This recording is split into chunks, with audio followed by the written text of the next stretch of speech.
Mic check. 1, 2. Just making sure everything sounds good. Hey sis, hey Noah. I see you guys in the chat. What's good? What's good? Yeah, I'm about to switch over. Hold on, let me get the fuck out of my pen for a second.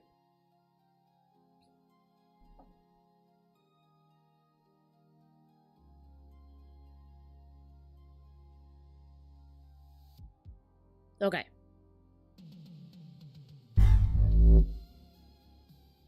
Hello, hello, hello. How's it going, everybody? I'm reacting to horror shit, but like your classic horror, your Dracula, Frankenstein, the Wolfman, the creature from the Black Lagoon. We're starting classic, all the way back to the first ever horror movie. And shout out to Cinemassacre, aka James Rolfe, aka the Angry Video Game Nerd. He has been putting this content out for 20 years now, almost 20 years now. Next year it'll mark year 20, and just him and the Nostalgia Critic pretty much shaped the foundation of internet nerd culture, especially film internet nerd culture. So all of my internet pop culture history knowledge, movie knowledge, game knowledge, honestly, I have to owe it to James and Doug Walker. But we're going to start with episode 1. I guess this would be what, season 1? Because they do it throughout the year. So this is year 2007, and we're starting off with the very first, The Cabinet of Dr. Caligari. Hey, Wildflower, what's good? But yeah, we're just hanging out. Because I finally hit 2,000 subscribers, and I was super excited. I'm like, oh yeah, I'm going to do something super cool. And then my body just, nah. It was like, don't even try it. Immediate shutdown. We hit the Windows error, and I woke up 12 hours later. It's like I always take what I do for granted, not in the way of, oh, I don't care about my viewers or I don't care about my work, but it's in the sense that I care more about my work and not enough about myself and my health. And so I'll often feel like I'm not doing enough, only to look back and recount all of the things that I've done in not even half a day. And I'm just like, well, shit. Okay, I'll shut the fuck up then. Yes, smash that like button. Support is always free. Um, I'm sitting here wondering why my skin is all glistening and shit. Cause like, I'm thinking that my skin might be like, cause I have combination skin. Some parts are dry, some parts are oily. But I did a facial scrub earlier with Noxzema, the eucalyptus lavender. I got lavender infused one because that one smells nice. But I often take for granted the fact that, I need time for myself too. And that always running around, paying attention to everybody and everything except me is not healthy. So, my boyfriend has definitely been helping me out with that, because he'll have to remind me sometimes, hey, you've been doing a lot. You've been posting videos practically every day, and you work on the side. Take a chill pill, disconnect, go outside. He literally told me to touch grass yesterday. I was so mad. He was like, I'm going to say this in the most respectful way I can. Please go touch grass.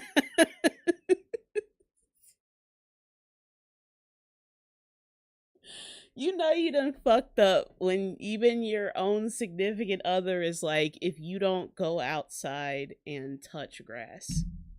I because I care about your health. But yeah, like I went outside for a while, admired my our little garden. out front because me and my mom worked hard planting all of these different flowers in front of our house.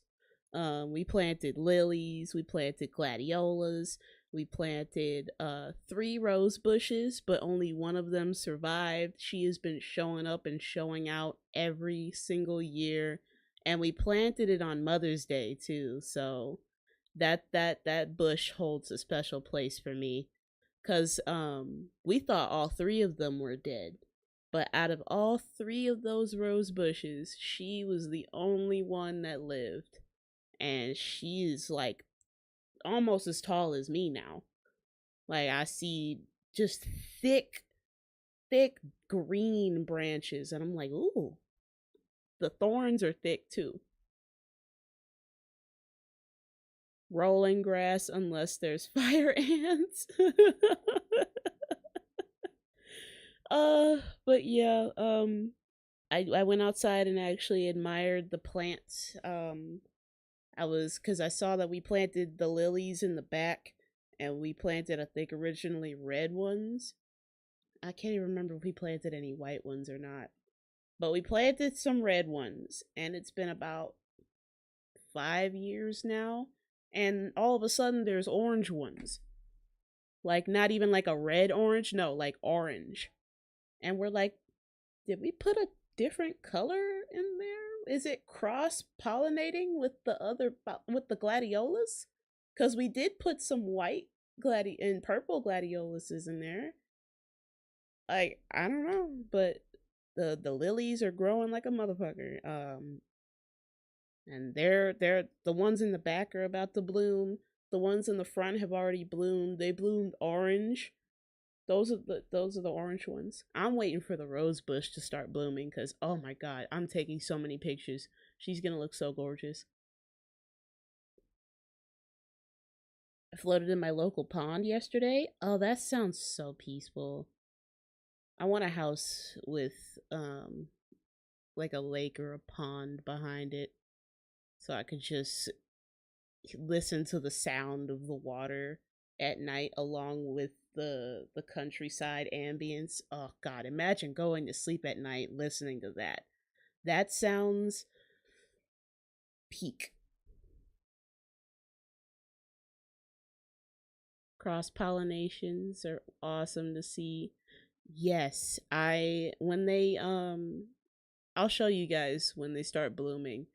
Uh I was hoping that the purple and the white ones would start. I'm pretty sure they already have cross pollinated because I think we planted 15 of them, and so far, there have been more than 15. There have been way more than 15. But the rose bush is still standing strong. Every time, no matter how much we preen the stalk, the stems back, we have to preen her every now and then. Um, I can't remember what she uses to prune the roses. I think she just uses scissors, but yeah, either scissors or shears. We prune her every now and then. I think that oh, I don't know if that's a good idea. It's gonna fall off, but no, she just grows back stronger. She's like, haha, you fuck mother, you underestimate my power. And then she blooms like 10 gorgeous rosebuds. I have a room available if you ever need to get up. Oh, Maine, you're all the way up there. Yeah, hell yeah. I've heard some shit about Maine though. Stephen King made me kind of look at Maine like, you better not have no fucking clowns in your sewer. I'm watching you, Maine. Every fucking Stephen King book takes place in fucking Maine. Well, not me running headfirst into my desk. But that would be fucking awesome. Let's see. I want to go. Let me make sure that I have my screen set up first and foremost. Bam.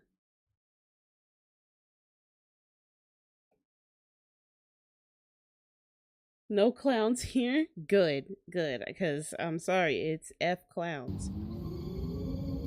But we shall begin.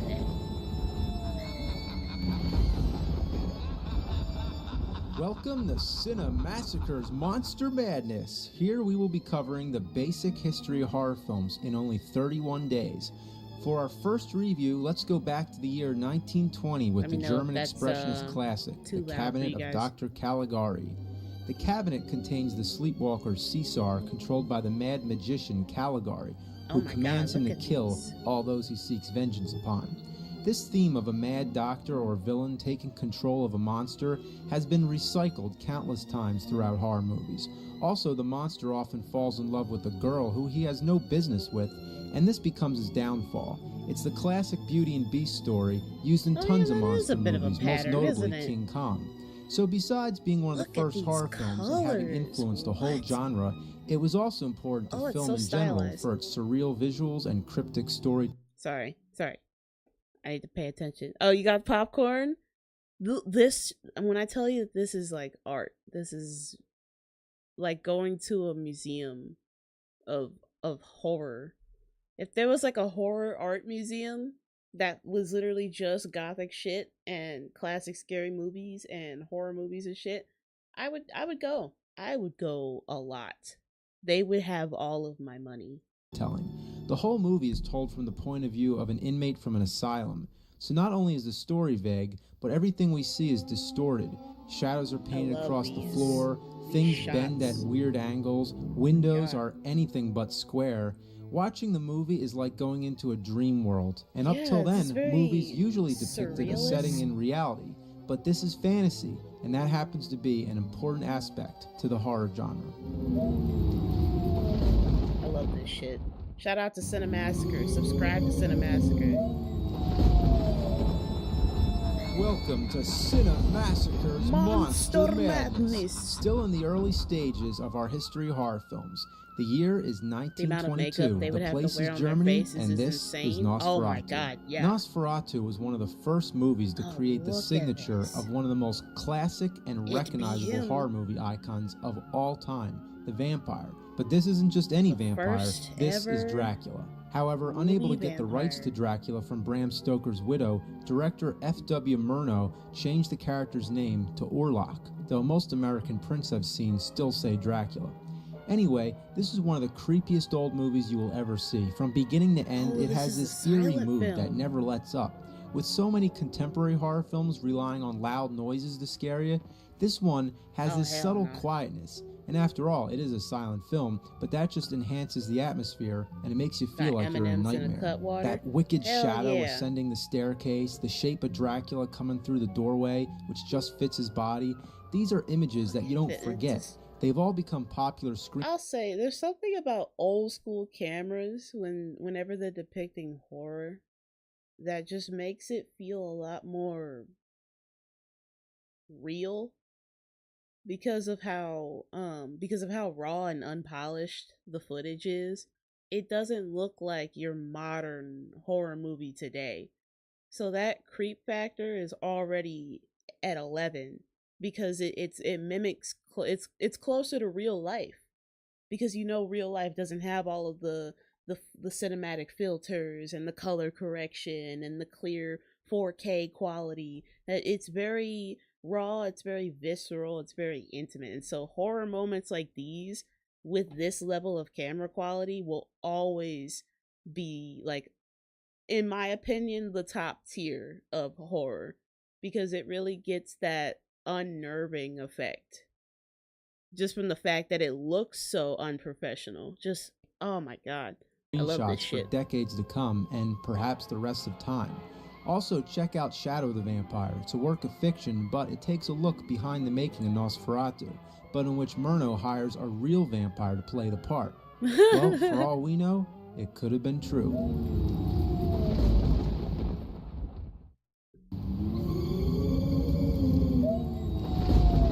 Welcome to my little history of horror films, Cinemassacre's Monster Madness. As we've seen, the German horror films of the 1920s were usually based on the supernatural, but the Fun fact, Bram Stoker's Dracula was written during the year without a summer when a volcano erupted. Really? The year without a summer? Oh, because the ash was in the air and it covered the sunlight? Oh, that's crazy. Because I'm trying to think. I don't remember when Bram Stoker's Dracula was actually penned. Oh, well, we'll continue. A red haze. Oh my god. It sounds like a nightmare. American horror films were Oh, mostly and about especially at human night with the deformities and full often moon. taken from With that literature, red, oh, no wonder the especially the blood ones moon from was Universal invented. Studios like The Phantom of the Opera. What made this film so great? Well, it had a pretty cool color sequence, but what really made it great, 2 words: Lon Chaney. Aside from being one of the greatest actors of the silent era, he also did his own makeup. Look at that face. The characters Chaney portrayed earned him the nickname Man of 1,000 Faces. His portrayal of the Phantom is the best ever, in my opinion, because he does so without any spoken dialogue. So it's completely a visual performance. He was an actor truly made for the silent era. After all, his parents were deaf, and he mastered the art of communication through body language. Wait, now both parents? Both parents were deaf. Both of them. Holy shit, what are the odds of that? That's scary. Look at that maniacal laugh. At first he seems just like a vengeful monster, but as the film progresses, you begin to feel he's just a confused and sad misfit who doesn't know what to do with himself. Underneath that hideous makeup, you can read his facial expressions and sympathize with his character. You can feel his jealousy and rage. Damn, he's pissed. Lon Chaney is also well known for playing Quasimodo in The Hunchback of Notre Dame. In this film, he demonstrated some great acrobatic skills. Also, he played a vampire in London After Midnight. No known copy of this film has survived, and today, it's the holy grail of horror. Why does that remind me of the Penguin from Batman? Like the Tim Burton one with Danny DeVito? That reminds me, I feel like I'm looking at Oswald Cobblepot right now. That's awesome. I wonder if he was inspired.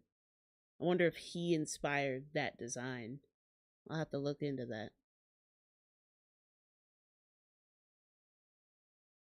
Just call me your history commentary tag along.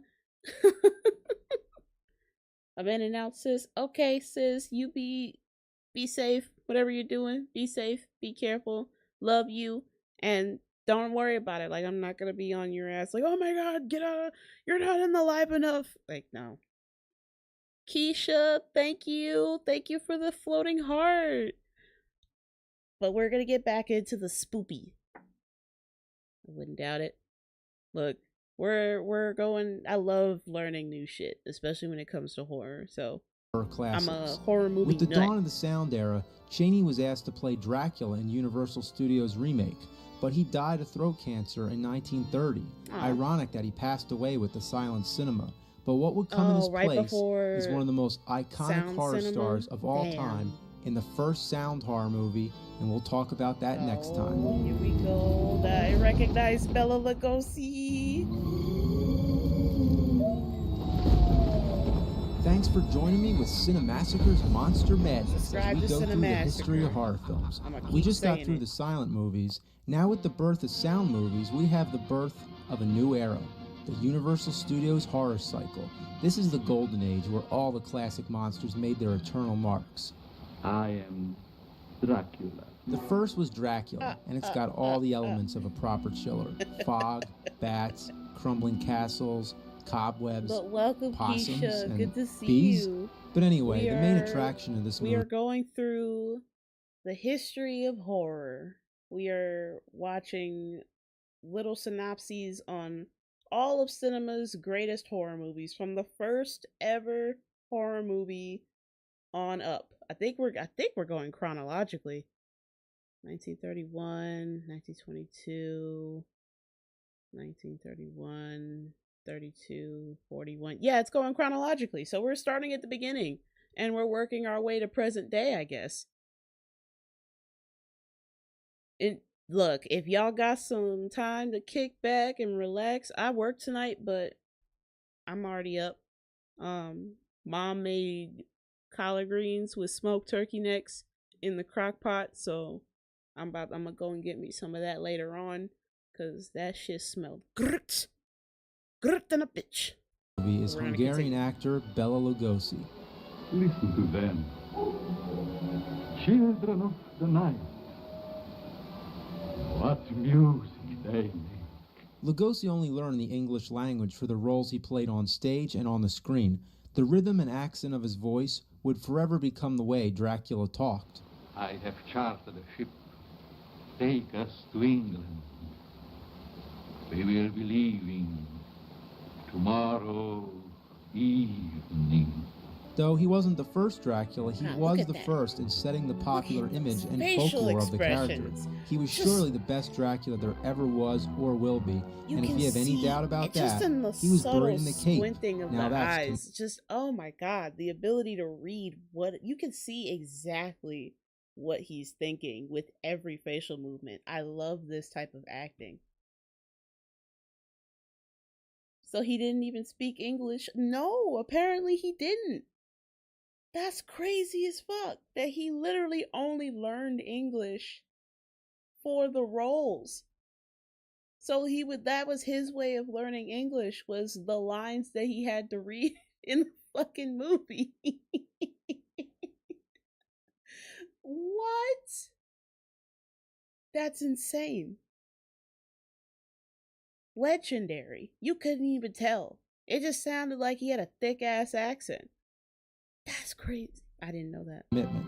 He just has this evil presence, and when he starts staring at you like that, Oh god. you know you're fucked. Man, Dracula's a pimp.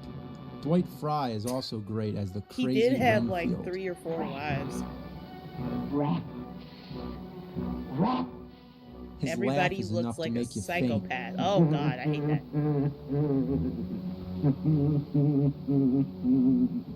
The Damn. movie has a slow but I creepy, swooned from dreamlike the atmosphere to it. vapors. Because it's the first sound horror movie, they didn't Hold think on, that I'm gonna go and back. when he starts staring at you like that, you know you're fucked. That shit was funny. Man, Dracula's a pimp. Dwight Fry is also great as the crazy Renfield. I remember they did the Renfield remake with Nicolas Cage.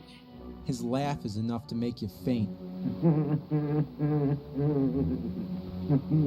Damn.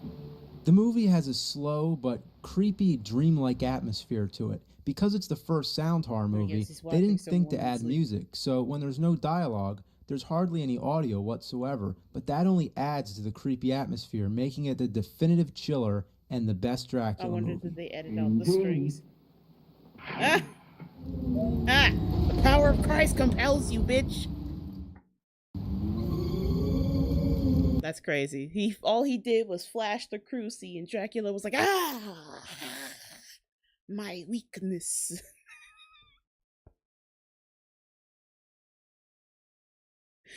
Just Jesus. Black Jesus.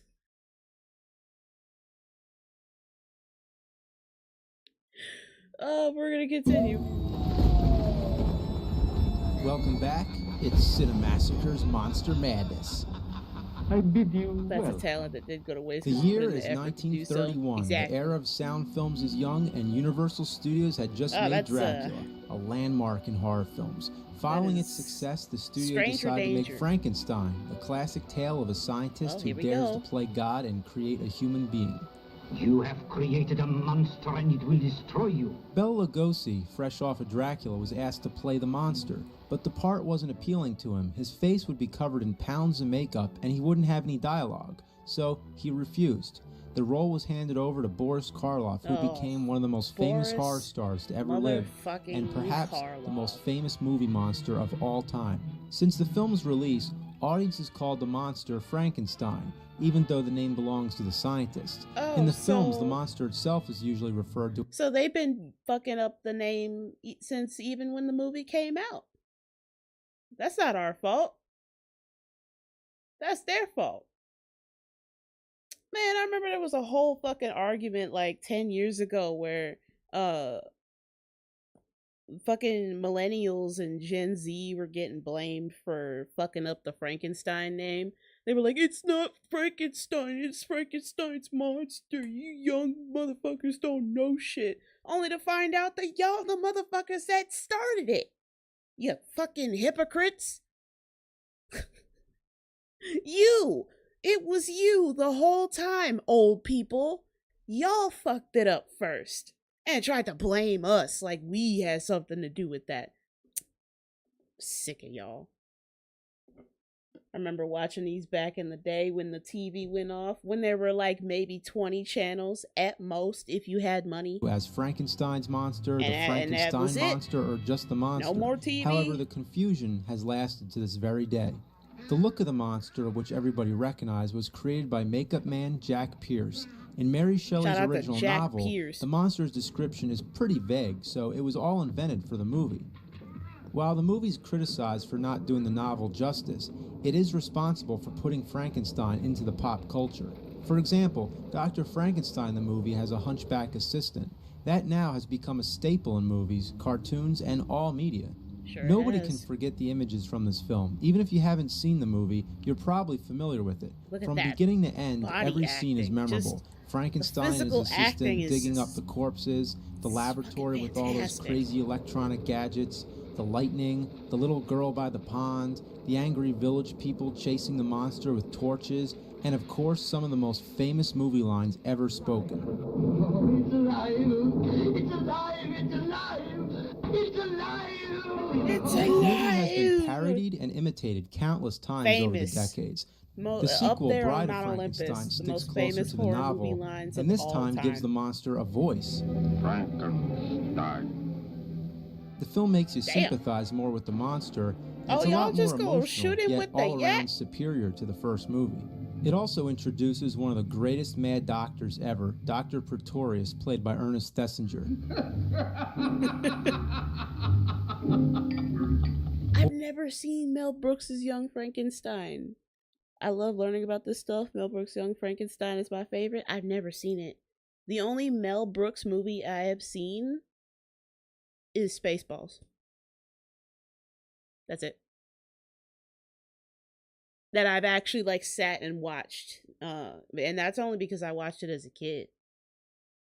I had never seen Young Frankenstein. But I need to definitely watch it. I don't know where. Back then you could just go to fucking Blockbuster and rent the shit for a day, and then but now you gotta go on fucking streaming services, HBO, Paramount, fucking Fox, fucking Hulu, Netflix.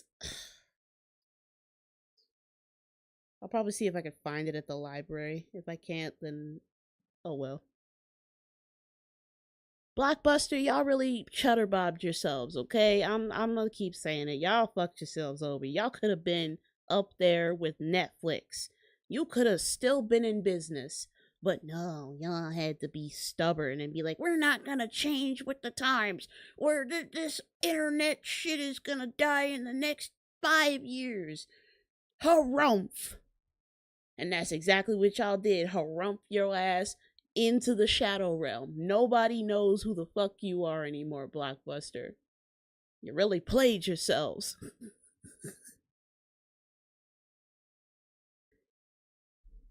They could have owned Netflix, but they declined it. Exactly. They could have been on top of the world. They could have still been in business. There could have still been Blockbuster stores all over the place. But they didn't wanna. They didn't wanna evolve. You ask any child what Blockbuster is, and they're gonna be like, what? You ask them what Netflix is, they're like, oh, it's on the Xbox. you chudderbobbed yourself, Blockbuster. You could have been on top. You could have been competing with Disney.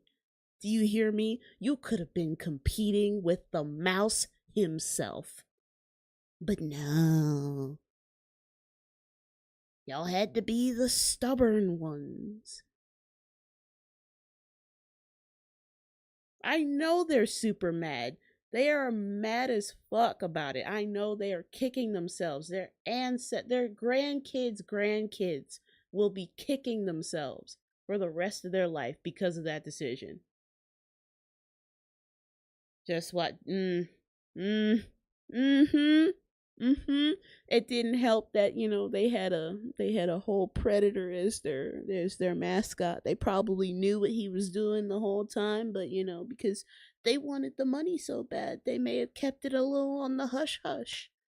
Signed a bunch of NDAs.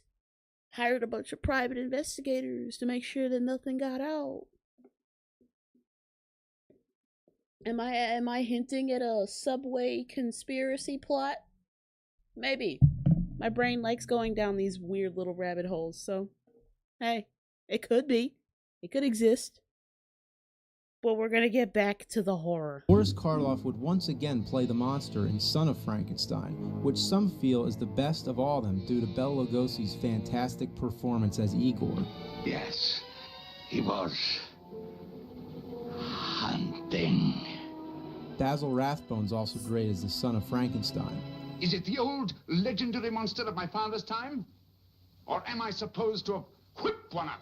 After this film, Karloff would step down for other actors to play the monster, but the mark he made is legendary.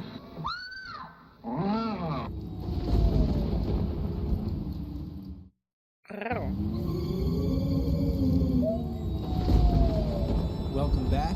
It's Cinemassacre's Monster Madness. Subscribe to Cinemassacre. Fresh off his success as the monster in Frankenstein, Boris Karloff went on to play the Mummy, so he was the first in portraying two of the most imitated movie monsters of all time. Don't be fooled, the Mummy doesn't spend the whole movie wrapped in bandages going around killing people. Most of the movie he's actually unwrapped, trying to raise his mummy princess from the dead. But when he finds out that she has a living reincarnation, he instead tries to kill her and make her a living mummy like himself.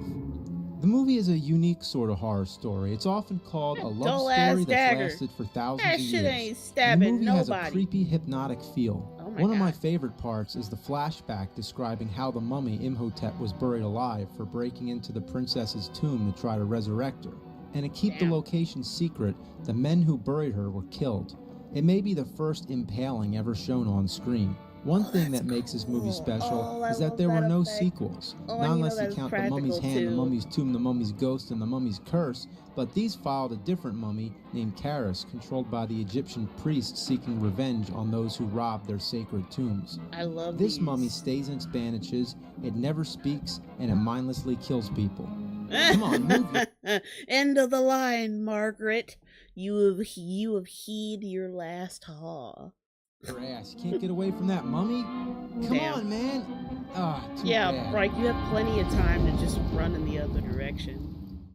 Y'all really just stood there and let yourselves get killed. Welcome back. Like, everybody in this chat knows that if they came face to face with a monster, there would be no us standing there when the camera went back. There would only be smoke in the silhouette of where we once stood, and we would be halfway down the hallway if we were and around the corner. Like, we ain't just gonna stand there and be like, oh my god, no, nigga, I'm gone. It's like become a whole trope in itself, and they make fun of it so much now. It's very tongue-in-cheek because, like, it's just these dumb, white, blonde bitches. And somehow they always survive at the end, even though they do the dumbest shit throughout the movie. And you're like, you could have escaped 30 minutes ago, bitch. Why are we still here? Like, survival skills of a flea. I was gonna say an ant, but I'm like, even ants have better survival skills. Oh my god. The Cinemassacre's Monster Madness, as we explore some of the most famous horror films in history. We start getting into the Universal horror cycle, but here's one from Paramount. Dr. Jekyll and Mr. Hyde. In this movie, it's pronounced Jekyll, but whatever. Ew, Frederick Jekyll, March is fantastic as the Doctor and his alter ego. The production value is top-notch. The foggy street corners, gas lamps, and Gothic architectures all look great. There's lots of nice camera work with some ambitious point-of-view shots. He looks like... Then the transformation of Mr. Hyde is one of the strangest special effects I've ever seen. The makeup was already on his face, but only by applying different lights and filters you can see it appearing. For 1932, it must have looked pretty realistic. What really steals the whole show is Mr. Hyde. He's such an asshole. Stop that, let me go. Oh, no, you're not going. Trigger warning. He does whatever he wants. Even in a public place, nobody ever attempts Mr. Hyde to is call an the cops actual on him. piece of shit. The rape scenes alone must have been enough to give it an X rating, but of course there were no ratings back then. Yep. I actually find it quite amazing how he can 1000% talk got with away those with huge that. teeth in his mouth. And look how acrobatic he is. Wow, look at him go. He's like a monkey on drugs. Oh, Mr. God. Hyde is awesome. Cocaine's and so a is hell of this a drug. movie.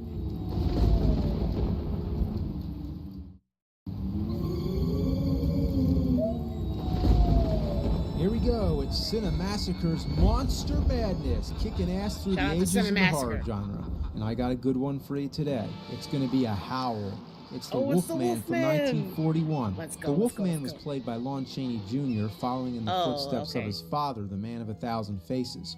Originally, the movie was I meant thought to that be was all the original Lon psychological, Chaney. like we never actually see the werewolf. We're not supposed to know whether or not he's really turning into a wolf or he's just losing his mind. Oh, but they're treating me like I was crazy. But to make a bigger buck, it was eventually decided to just show the werewolf. Two things you'd expect to see from a werewolf Well, that's movie is a interesting good that like they could have gone a more psychological approach to kind of tease the audience and be like, oh well, did he actually turn into a monster, or was it just was it all in his head? Was he just losing his mind? Was he just tapping into that primal animalistic rage? They could have. I wish they had shot two versions, like one where they keep the ending vague, and the other one where they just go full out and reveal the monster. Cause like, well, yeah, that would get the biggest reaction and the biggest scares, and the would bring in the biggest money. The other one would age better, in my opinion. It would be one of those movies that are ahead of its time, and people don't really think much of it back then. But then when they look at it years later, they'll look back and be like, "Oh wow, this movie's actually pretty profound, and it holds up surprisingly well." There's an audience for everything. I don't know. That's just a personal opinion.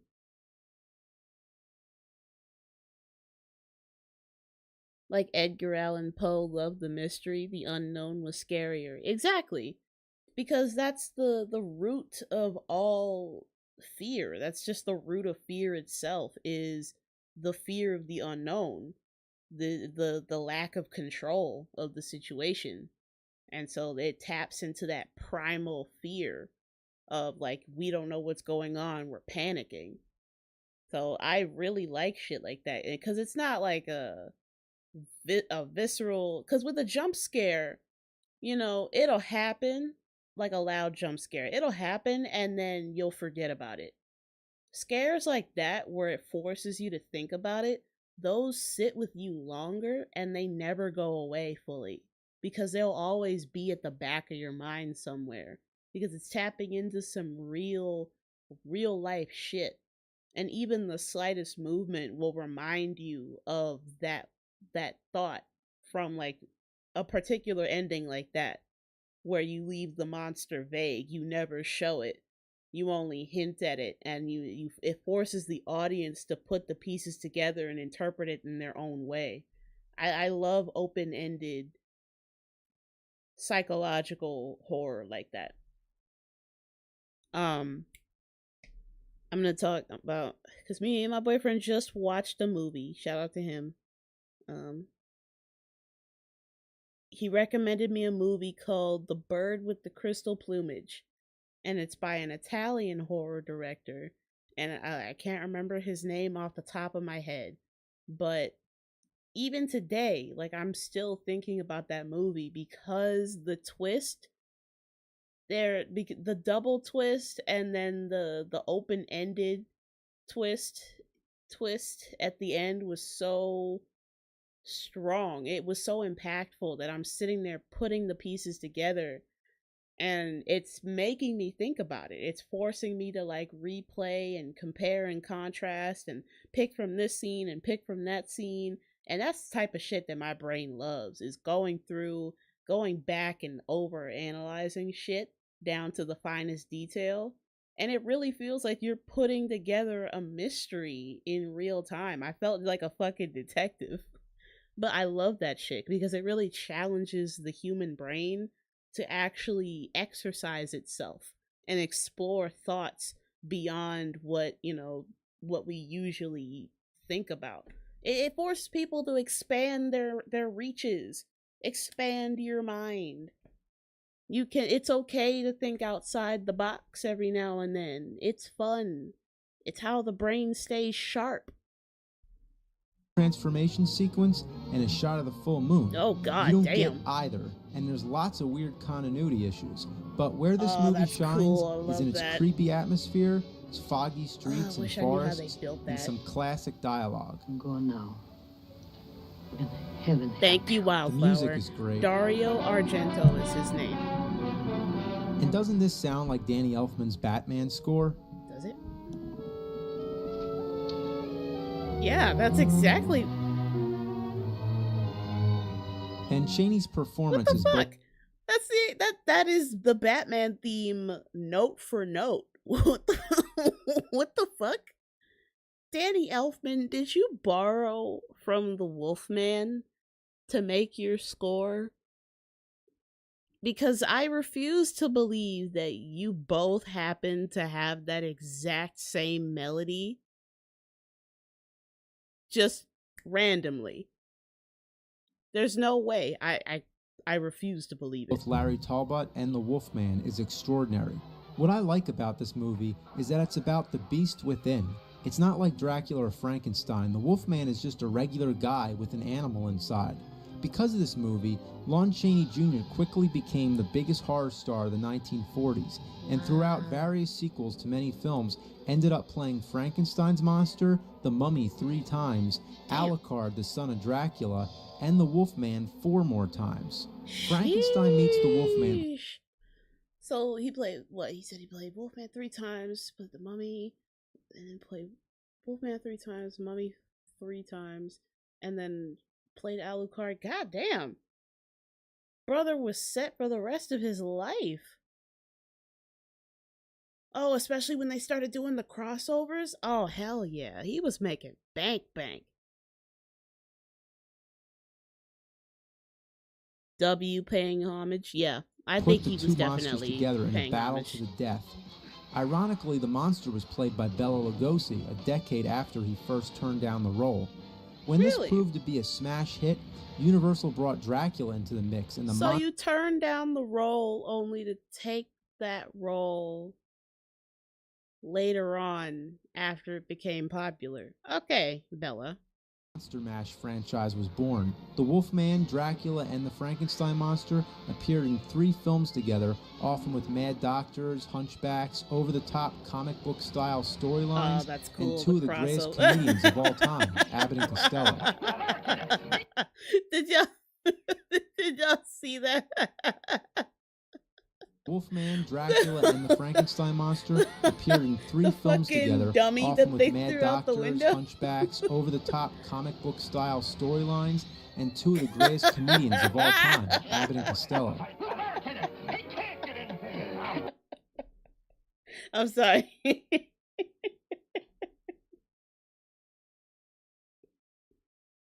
the ragdoll physics for fucking me up. It looks like they threw Raggedy Andy out the window. Alright, we're gonna continue. Oh, I love Abbott and that Costello. finally came into play was the werewolf transformation effects.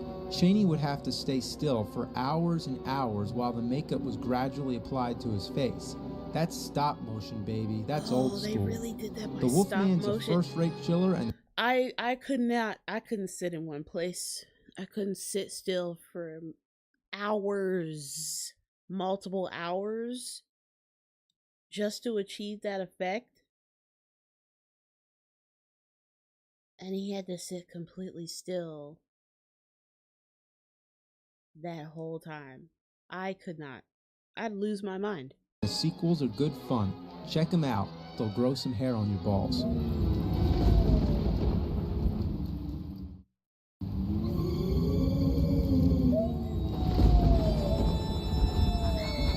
This time on Cinemassacre's Monster Madness, we're going to wrap up the 1940s.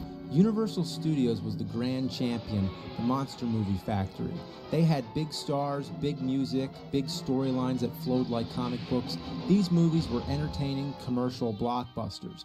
But on the other side of the spectrum, there was RKO. Using low budgets and sets left over from previous films, RKO made some horror films of their own. RKO out of nowhere. Okay, I had to get it out. The studio hired producer It Val was gift Lewton, wrap and they for me, gave okay? him the titles. Don't judge Here, me. Make a movie called Cat People. Lewton Cat would use whatever People? titles, but make a completely different picture than they'd imagined. If you watch this movie, you might be disappointed that there's no cat people. You never actually see anything supernatural, but this is one of the first films to realize that what you don't see is often scarier than what you do see. Take this scene as a prime example.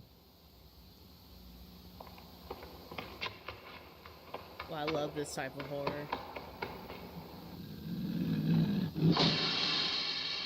Yep, this is the that's formula in cool. which a whole genre of modern horror films copied from. It's really clever because I can notice at least 3 different touches that make this work. First of all, it's a long period of silence, then suddenly there's a loud noise. Every horror film does this nowadays. Second, the sound of the bus actually resembles the hiss of a panther or some kind of... I think that's what made the jump scare more effective. Because anybody could just throw a loud noise after some silence, and get a jump out of people. But it's the fact that the sound from the bus sounded exactly like, or it sounded similar to that of like a prowling panther. That's because it really sets in your mind that, oh shit, that's not just something ordinary, like a bus. Especially when you're already expecting this type of thing. It's just confirmation bias at that point, which makes the scare hit a lot harder because there is something there, but it's not what they were expecting. I love shit like that. large cat. So for a brief moment, that's what we expect to see. And third, right before the bus comes, notice how she looks to the side. She's off center of the frame, and naturally this draws her eyes to the left side of the screen. Then suddenly, a large object rushes in from the right side. Seeing it on a 4-inch YouTube screen doesn't help, but on a big screen, and in 1942, you would have shit your pants.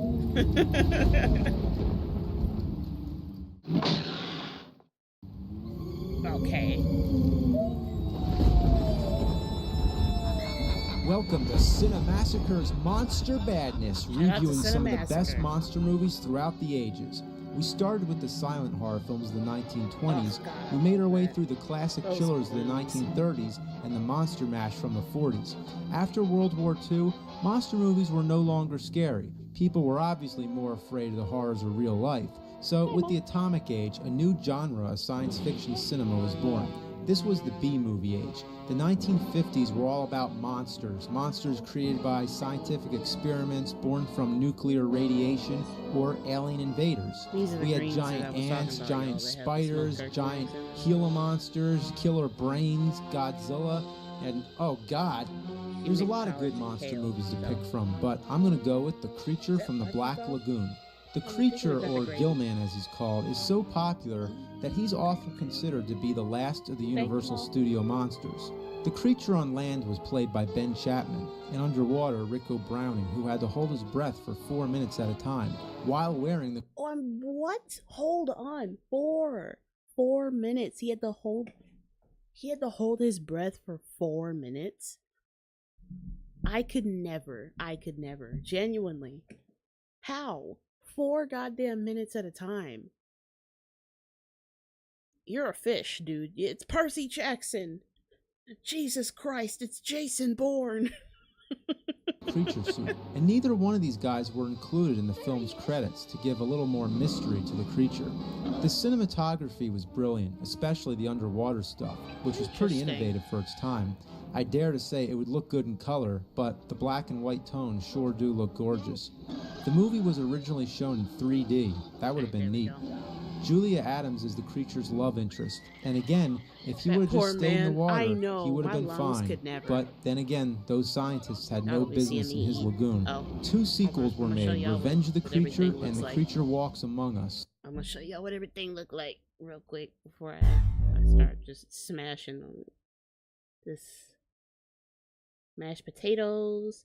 We got kale and collard greens with smoked turkey necks, and then mom baked chicken and slathered that bitch in barbecue sauce. So that's what I'm finna be eating right now. But we gonna go back.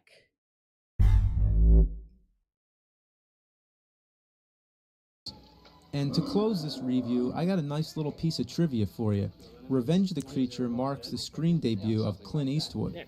Well, maybe so, Doc, but there were 4 rats in there when I changed my lights. Oh, Clint Well, a Eastwood, lot of people know that, but here's something else. In Back to the Future 3, Marty's getting ready to go back to the Old West. At the moment, it's supposed to be 1955. That's the year Revenge of the Creature came out. Now, what's he say? Clint Eastwood never wore anything like this.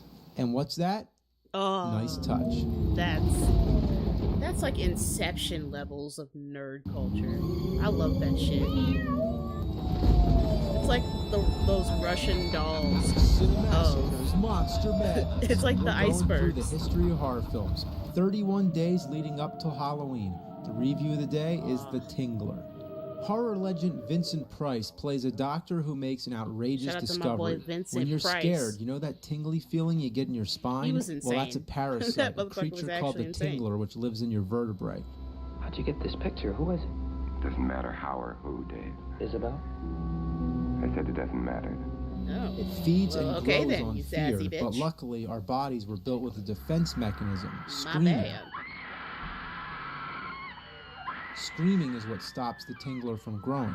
The doctor tries a deadly experiment on an innocent woman who's deaf and mute. The doctor gives her LSD and makes her have a horrible trip. Damn. It's a really weird Asshole. scene with some color parts, and maybe the first drug trip ever depicted on film. But anyway, she can't scream, so the tingler is able to grow. At parts, the movie would stop in a gimmick to encourage the audience to scream. Scream for your lives! Really? They would actually get the audience to scream. Don't scream, it may kill you. Scream! Oh, God. Yeah, for real. What the fuck? Scream for your lives! It's here! It's over here! Help! Help! Help! Look out, it's under The theater seats were rigged with back vibrators to make you feel the tingler. Oh, that's There would also evil. be actors playing in the audience fighting with the tingler itself. This is the work of William Castle. He is the man responsible for turning the movie theater into a funhouse. Remember this. Oh, I know that'd be so awesome. Scream at the It's right like a haunted time. house, but it's also May a movie. save your life. For House on Haunted Hill, he had a glow-in-the-dark skeleton swing across the audience's head. Later, when people knew about it, kids would show up to the movie with slingshots and shoot rocks at it. This was when movies were fun. They were drive-in theaters, movies in 3D, live performers. It must have been great, but now it's just a thing of the past. Get back. Hey, wait a second. It must have been great, but now it's just a thing of the past.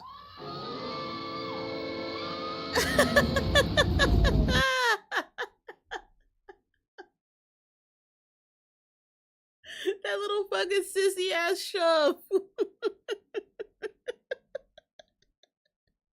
the fuck was that? That bitch was like, eh.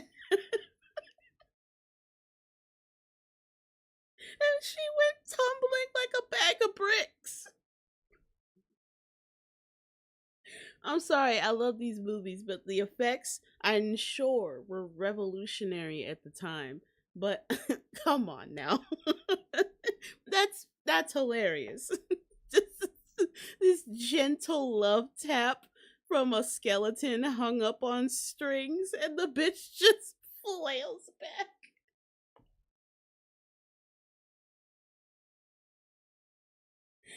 Oh, that's great. I love this shit. We're gonna continue. I bid you well.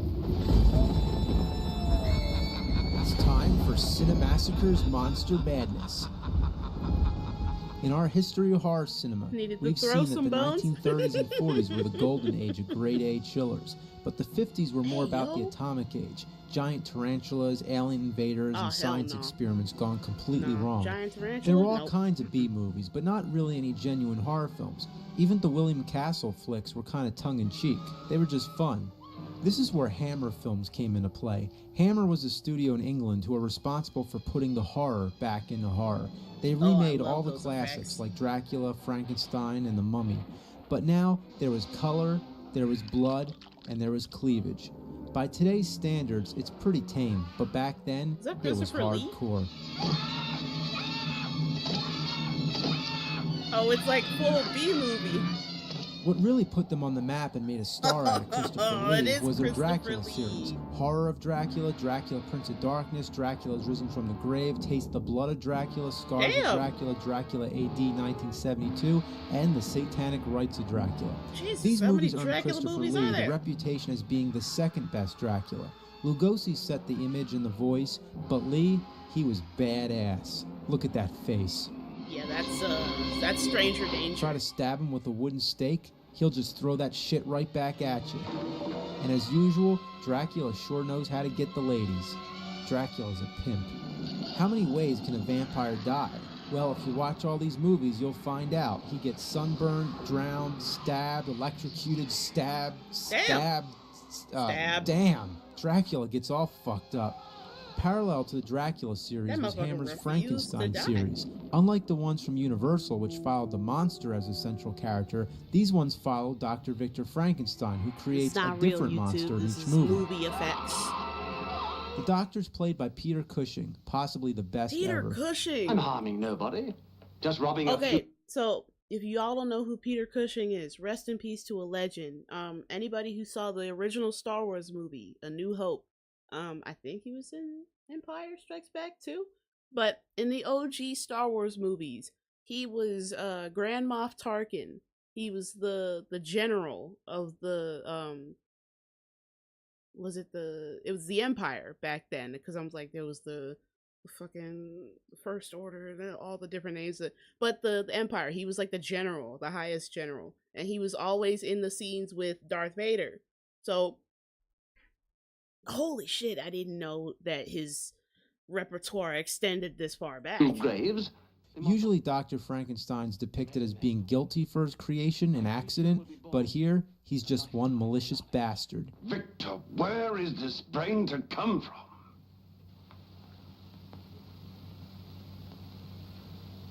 I'll get it. All he cares Oh. about is his work, and he doesn't give Oh, a I shit don't like who how he's he gotta said kill. that. Look out, Professor, look out! Oh, he just resorts to, oh damn. Not only is he a mad doctor Yeah, and a nah, that murderer, neck broke. he's a rapist too.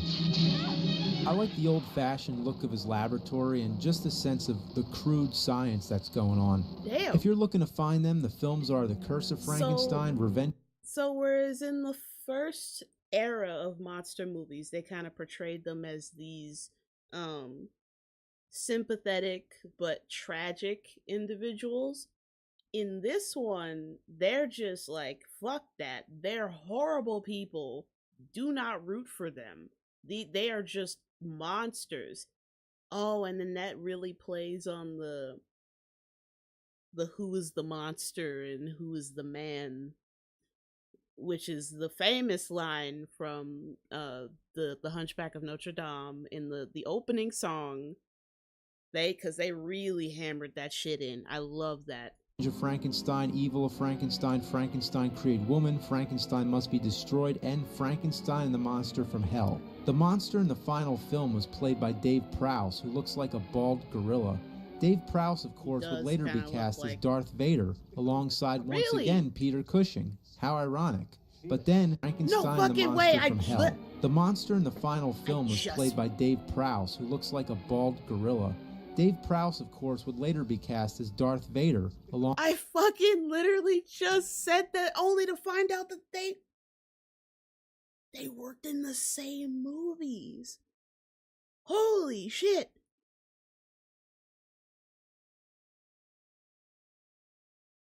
Sorry. I just had a nerdgasm. Okay, we're just gonna take this. We're just gonna hit the play Alongside button. once again Peter Cushing. How ironic. But then, what do you get when you take Count Dracula and give him a lightsaber? You get Count Dooku. Sense great fear in you, Skywalker. And then, what's this remind you of? Somebody was a fan, and I don't blame him, because these movies are awesome. Now my revenge is complete. Damn.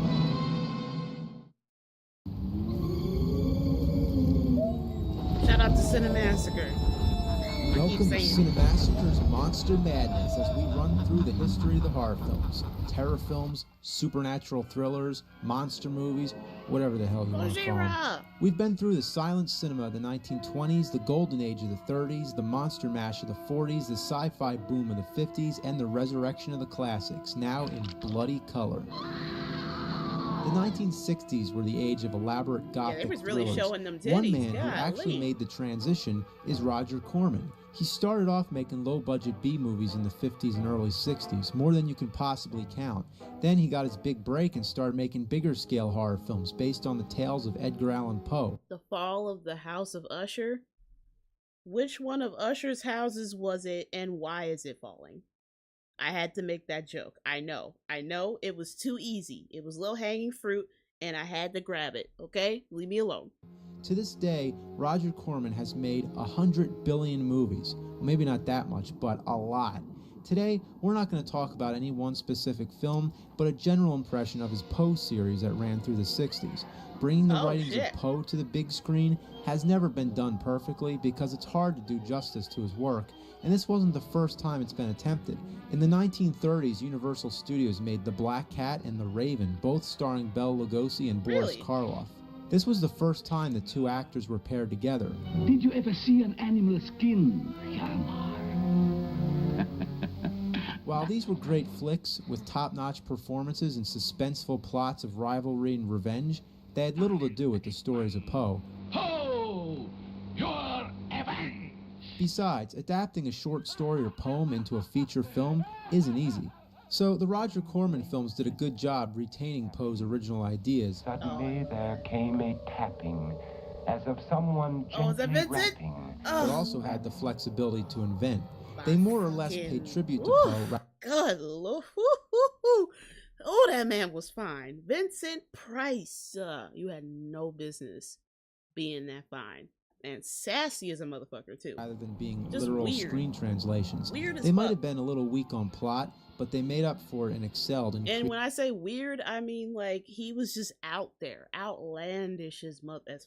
He did a what was it, like a beer commercial, and it was Polar Bear beer or something, and he literally advertised it on set in a polar bear costume. And he talks with the polar bear head on for like 90% of the commercial.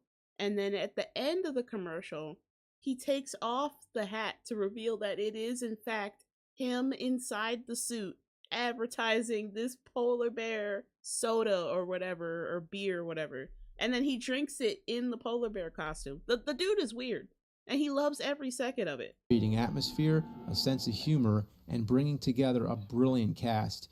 Vincent Price was the recurring star to lead the whole franchise. Then we would have two classic horror stars nearing the end of their career. Boris Karloff. Boris Karloff again? There's nothing to be afraid of. Nah, stranger Peter danger. Lorre. Shut your mouth! Then, before he was a big star, Peter there was Lorre, Jack Nicholson. the voice of the Crypt Keeper? Afraid, my dear? There's nothing to be afraid of. And Peter Lorre. Shut your mouth! Then, before he was a big star, there was Jack Nicholson. This wasn't the first time Nicholson made an appearance in a Roger Corman film. Earlier, he played a part in Little Shop of Horrors. Most people don't like to go to the dentist, but I rather enjoy it myself, don't you? This ensemble of big names brought together in the Roger Corman Poe series definitely makes it one of the important eras in our history of thriller films.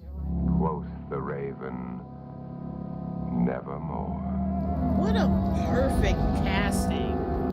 What a perfect choice, by the way, of narration. Who better to narrate a classic Edgar Allan Poe story than Vincent fucking Price?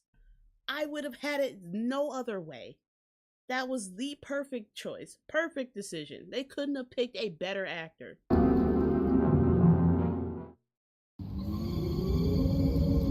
That's like having your eulogy read out loud to your family and friends by Morgan Freeman. That's how perfect Vincent Price was for that.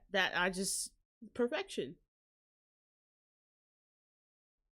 Yeah, Jack Nicholson. I didn't realize he was that old. But like, damn. Black and white film and just seeing him so young too. I'm like, damn. He looks like Jack Napier, the guy. He looks like the Jack Napier that he played in Batman, but he was well into his adulthood by then. Welcome back to Cinemassacre's Monster Madness as we go through the history of horror films. Most of the movies we've talked about are supernatural. Monsters, vampires, werewolves, things that can't happen in real life. But Psycho deals with the beast that lies within the mind. Stuff. Yeah, I don't think it comes as any surprise that the star, Janet Leigh, is murdered early in the... Hold on, let me go back. This is an important one, y'all. Welcome back to Cinemassacre's Monster Madness as we go through the history of horror films. Most of the movies we've talked about are supernatural. Monsters, vampires, werewolves, things that can't happen in real life. But Psycho deals with the beast that lies within the mind. I don't think it comes as any surprise that the star, Janet Leigh, is murdered early in the film. The shower scene, as it's always called, is one of the most famous movie moments and has been imitated and parodied countless times. It was shocking and innovative for its violence, yes, for its tight editing, yes, for being called the first slasher film, yes, but the reason being is that nobody expected this to happen. Before 1960, you don't kill the main character in the beginning of the movie. Director Alfred Hitchcock had some ball. I learned during a horror movie trivia that the blood in that scene, they achieved that by pouring chocolate syrup on the actress along with the water. So that the dark that you see, it's not actually blood, it's chocolate syrup. Imagine that. You learn some shit. And that scene is just legendary to this day.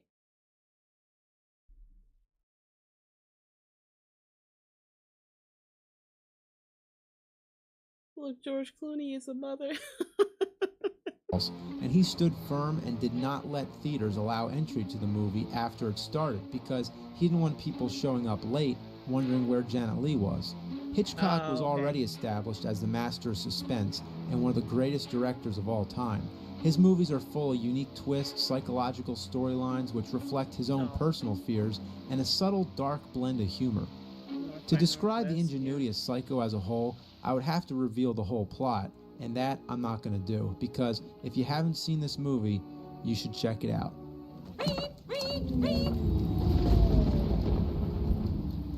I like that he doesn't spoil it.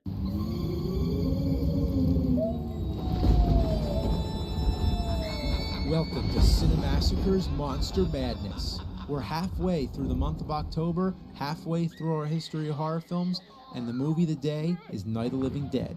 They're coming to get you, Barbara. Ironically, I always think of this as the middle ground of the horror movie timeline. It was the first to depict gruesome acts of violence, such as zombies getting stabbed, flesh getting eaten, and guts all over. But it's shot in black and white, even though color was available, so it's kind of like a crossover between classic chillers and modern splatter flicks. So it's a little tame for today's standards, but back then it was definitely a turning point in horror history and movies in general. A month after Night of the disclaimer, Living Dead's YouTube, premiere, this the is American effects, rating these are system came movies. into effect. Oh. Whether or not it had anything to do with it, it was the first and last horror movie of its kind to receive an attendance of pre-teens and adolescents without restriction, and nobody knew what hit them. The film was also innovative. Okay, so this was like the last quote, like unrated movie before the rated R system came in. Because rated R back then was like practically X. It may as well have been X with the shit that they were allowed to get away with in a hard R movie. For its casting decisions. Back then, a black man in a starring role was actually unheard of. So here's a movie that finally decided to break down the boundaries. It was also one of the first independent films to gain worldwide popularity. The appeal of this movie... Now that I did not know. That's fucking cool. The first black actor in a leading role in a horror movie? And they lit? Unheard of. Shout out to Night of the Living Dead for being on the right side of history. In its cheap, low budget, and realistic setting. The black and white shitty look just adds to the flavor, and the title is one of the best titles ever. Night of the Living Dead. Living contradicts being dead, but it also just has this creepy ring to it, and it ushered in countless titles beginning with Night of or ending in Dead. It also has one of the best opening scenes of all time. Any other horror movie back then would have probably spent the first act explaining why the dead are rising and set it all up, but this movie just hits you right off the bat. There is an epidemic of mass murder committed by a virtual army of unidentified assassins. Medical authorities in Cumberland have concluded that in all cases, the killers are eating the flesh of the people they murder. The way the film plays is that voice acting. You could tell that he's like, you could tell he's visibly uncomfortable with the shit he's having to read, but because it's his job, he has to keep reading. Oh my god. Just that little subtle pause in between. Everyone is trapped inside this one house trying to stay safe from the zombies outside. If they can learn to work together, they might make it out alive, but they can't stop arguing. It's an interesting study of human behavior and survival instincts. What it comes down to is that everyone is for themselves. Director George Romero had made a movie that no one else dared to make, and unknowingly, he created one of the biggest subgenres in horror films, the zombie flick. Sure did. I'm not going to give away the ending, but what I will say is that it has balls. Romero actually had an opportunity to sell his film to a major studio, but they wanted him to change the ending and add a love story subplot. He said no. He's always stayed away from the mainstream because he's a true filmmaker and he has balls. And balls are what this genre is all about. You know what? Shout out to them. They tried to be like, oh, we'll turn it into a love scene. You gotta appeal to the gooners. And he said, fuck that shit. This is a horror movie, not a love story. I respect that.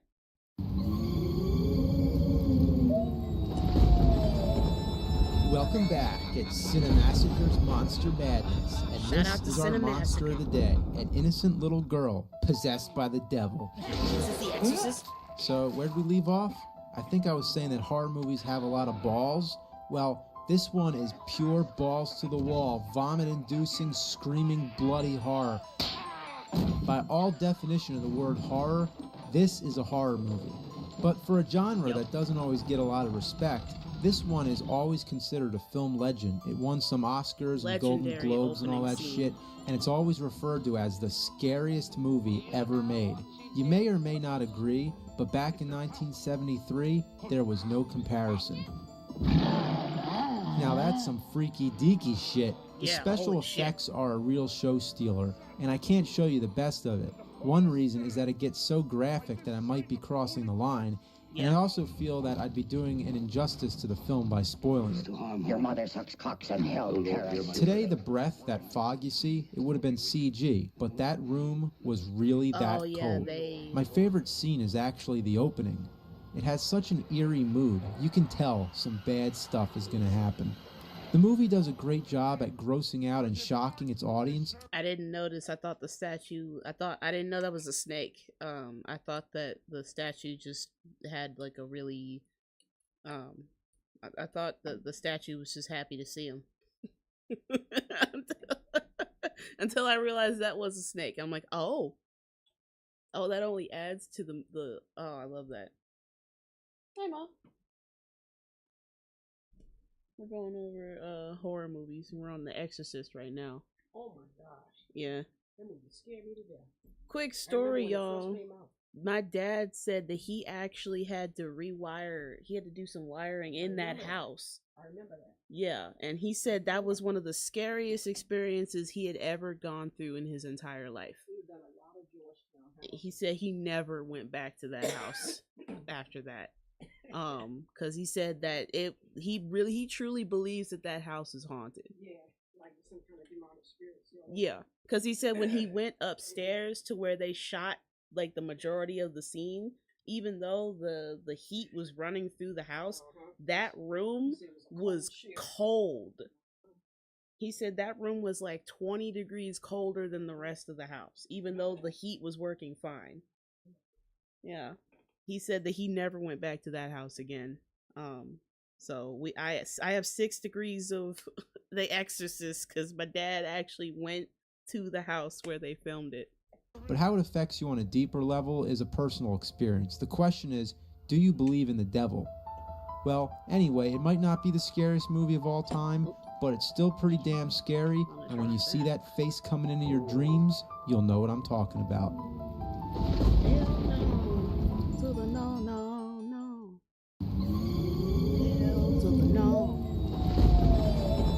Welcome to Cinemassacre's Monster Madness. This October, we've been covering the history of horror films one day at a time. We've started with the Black... I learned the whole history involving zombies. It's a crazy history. I don't know why my chat's being dumb. Strange. Oh well. And white chillers, the monster movies, and suspense thrillers. But during the 1970s, there were a lot of low-budget exploitation movies being made. An exploitation movie is defined as a movie that doesn't aim for quality, but rather using main selling points such as sex and violence. Movies like these were usually shown late at night and as double features in what they call grindhouse theaters. And now we come to the Texas Chainsaw Massacre, a true horror movie in terms of the word horror.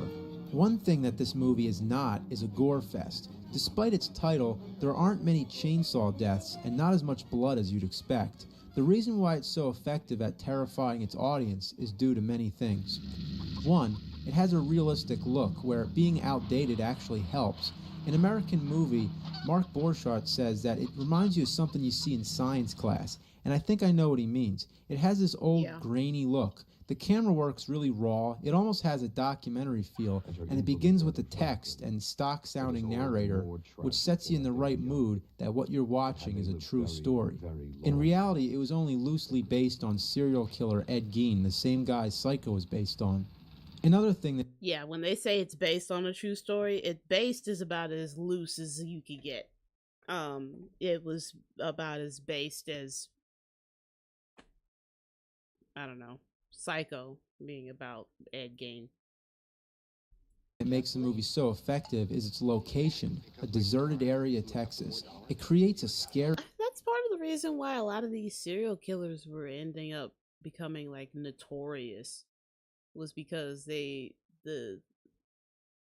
events were so polarizing that people were making movies inspired by them. So their names kind of like lived on in infamy. Atmosphere where nobody can help you and you can't trust anybody you meet. A group of friends arrive during a road trip. They pick up a hitchhiker, which is always a big mistake. Then they go check out an old farmhouse, which is an even bigger mistake. The conventions may seem pretty cliche now, but the pacing here really works.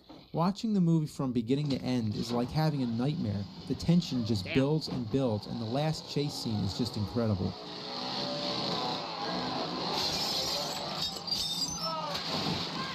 This isn't about vampires or zombies or the devil. It's about real psychopaths. What makes this movie so scary is not about whether or not it really happened. It's that it could happen.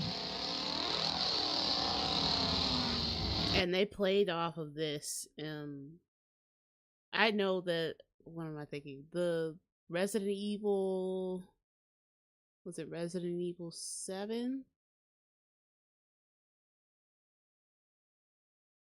A Resident Evil Biohazard, was that 7? I can't remember if Biohazard was 7, but the one where Ethan Winters goes to the house to find his girlfriend or whatever, and he gets basically captured by this group of redneck demon psychopath people. And I feel like that was inspired, the whole plot of that was inspired by this movie. And you have to navigate the house, and you have to avoid the family and eventually fight them later on, like one by one. Ugh, I couldn't even imagine.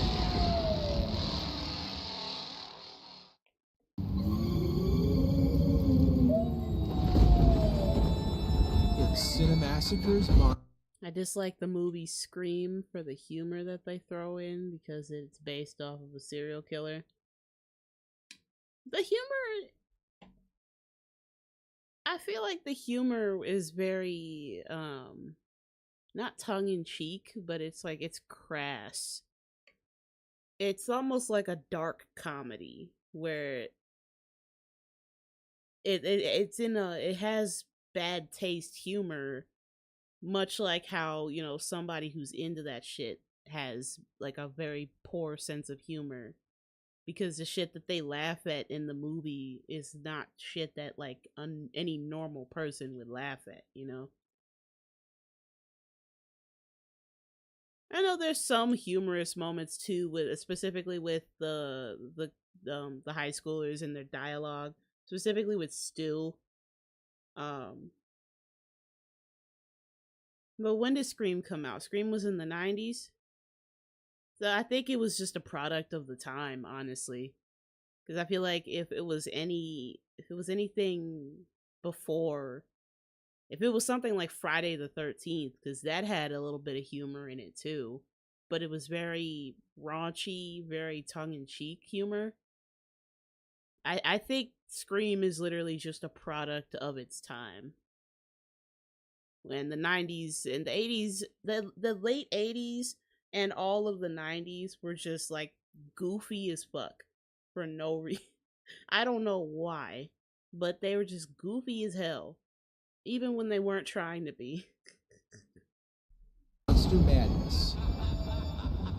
To celebrate this Halloween season, we've been taking a trip through the history of horror movies. We've seen the terrors that come from Transylvania, from a doctor's laboratory, from the mind of a psychopath, from hell, and from the deserted countrysides. But now, we're taking a look at the terrors from the sea. The monster, of course, is a killer shark, one that made people afraid to go in the ocean. What really makes it scary is that you don't see the shark a whole lot, but you feel its presence whenever that creepy John Williams music starts playing. Shout out to John Williams, one of my personal idols, actually, when it comes to music composition. John Williams, Danny Elfman, and I'll even throw Hans Zimmer up there as the three, I would consider three of the greatest composers of all time. Like Danny Elfman, John Williams, and Hans Zimmer. It does a good job building tension, and it lets you know that the shark is near. But then there's times when the music isn't playing, when you're not supposed to know. It scares the shit out of you. So the movie succeeds in both suspense and shocks. The setting itself is terrifying, being in the middle of the ocean where nobody can help you, not knowing when the shark's gonna come. The first half of the movie is just a setup to when they're hunting the shark. Once they get on that boat, the movie officially begins, and from there, the tension just accelerates to a thrilling climax. Damn. Jaws was the first movie to make over $100 million US, which started the notion of the summer blockbusters, and it launched the career of Steven Spielberg. But that's not why we care about it. We care because it kicks some serious ass. Hell yeah. It's Uncle Fester.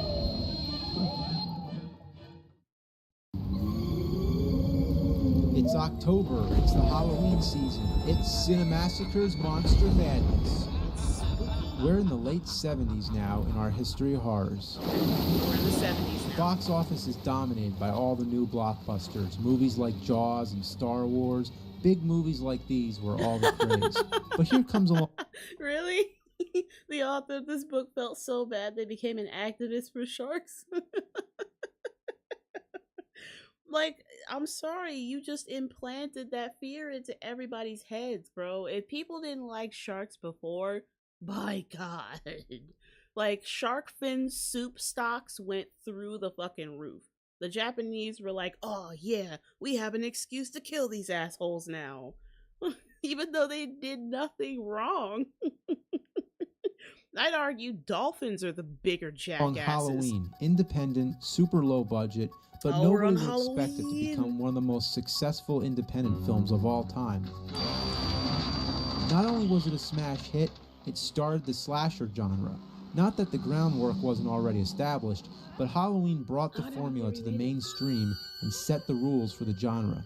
A slasher movie... Shout out to the Halloween theme for being like the first ever horror trap sample.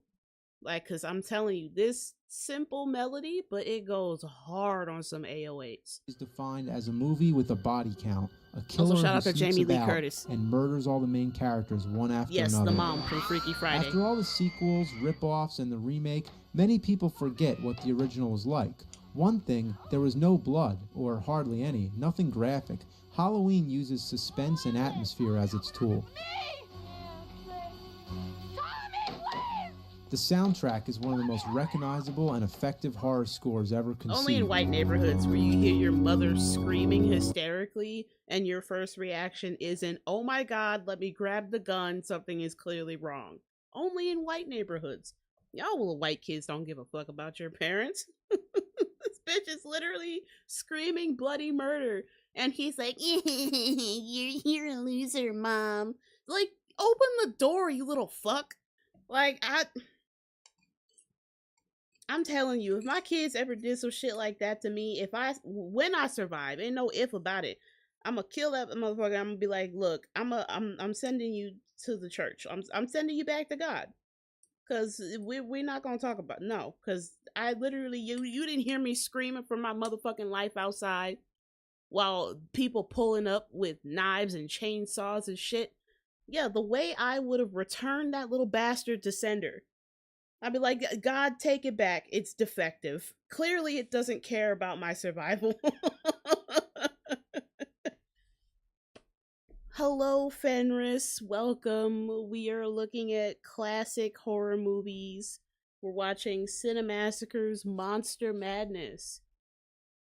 We just went through... We started at the first ever horror movie on film, and we're working our way up chronologically. We are now in the 1970s, and we are on Halloween.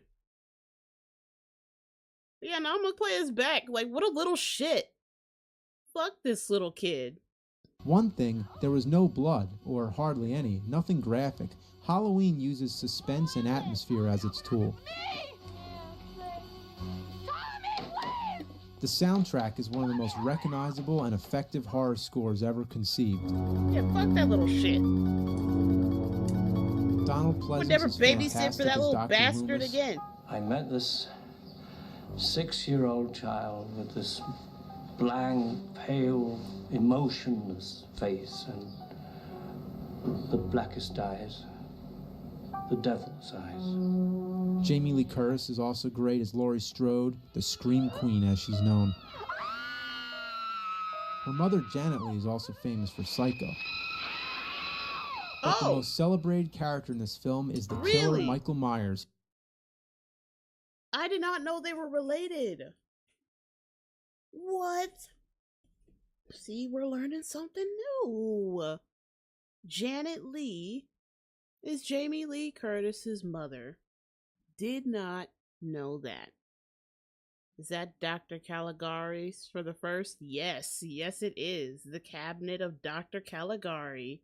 And then it goes on to Nosferatu, then the Phantom of the Opera after that, then Dracula, Bram Stoker's Dracula with Bela Lugosi, and then it moves on to the monster era, then it moves on to the RKO era.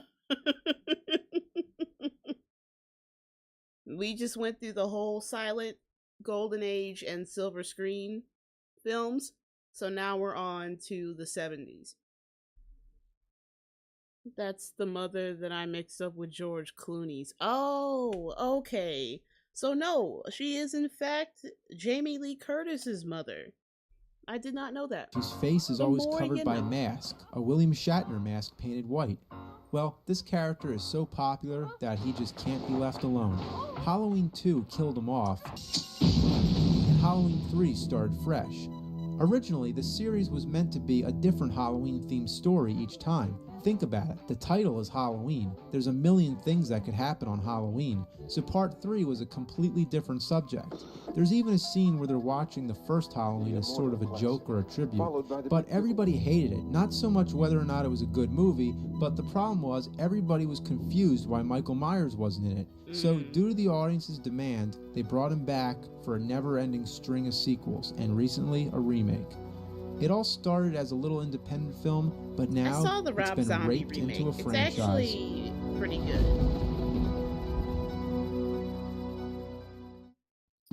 It is very of its time, I'll say.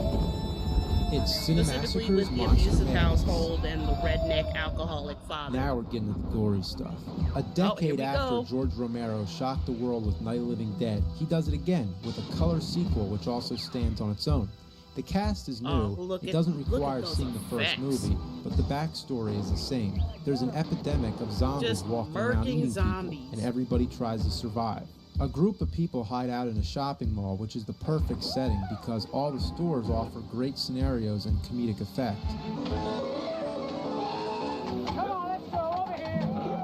That's hilarious. Just the idea of having a whole mall to yourself is great fun. It's like being a kid in Willy Wonka's chocolate factory. But besides all that, some interpret it as social satire, comparing mall shoppers to zombies. But it just seems they had a lot of fun making this movie, and that fun transcends onto Look the at audience. that. They're For its swinging time, from a it goddamn might have been the streamer with a goriest, swinging a bloodiest film ever sledgehammer. made, which disgusted many audience, but those who were bold enough to sit through it could probably see the humor behind a lot of it, and how creative a lot of the special effects are. This is blood the early pressure work machine. of Tom Savini, who also acts in the film. To this day, he's one of the most famous faces in the horror business. When watching the movie, the characters really draw you in, and there's a lot of great There's lines. the ragdoll again. We got this by the ass. Romero followed up with Day of the Dead in 1985 and Land of the Dead in 2005. What's interesting is that each movie really seems to represent the decade in which they were made. If you like horror and then movies he at all, lands on don't his miss own these, 'cause grenade. Oh, that's great. That's awesome. These are awesome. Shout out to George Romero.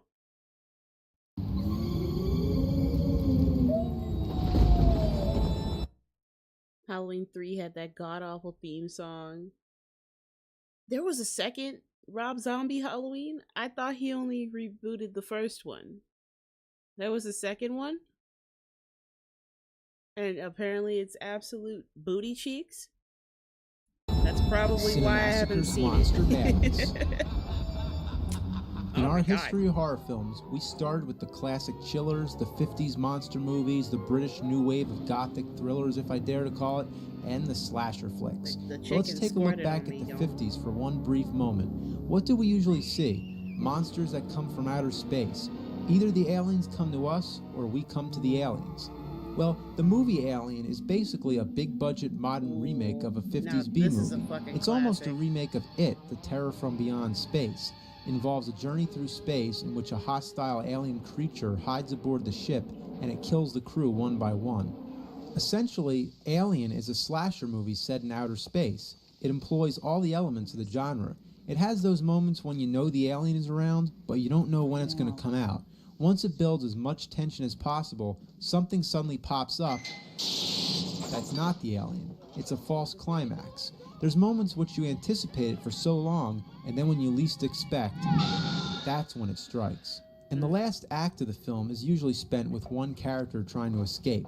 Just like in Texas Chainsaw Massacre and Halloween, the last surviving character is a woman.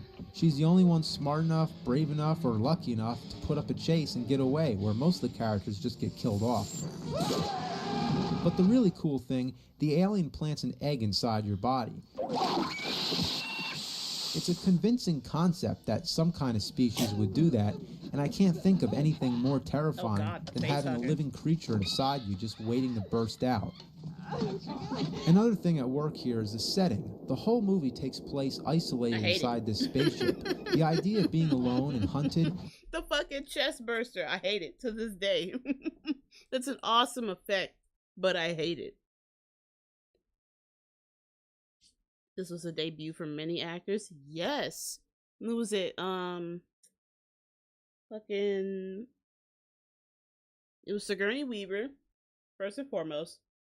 Was it Bill Pullman or Bill Paxton? Bill Paxton.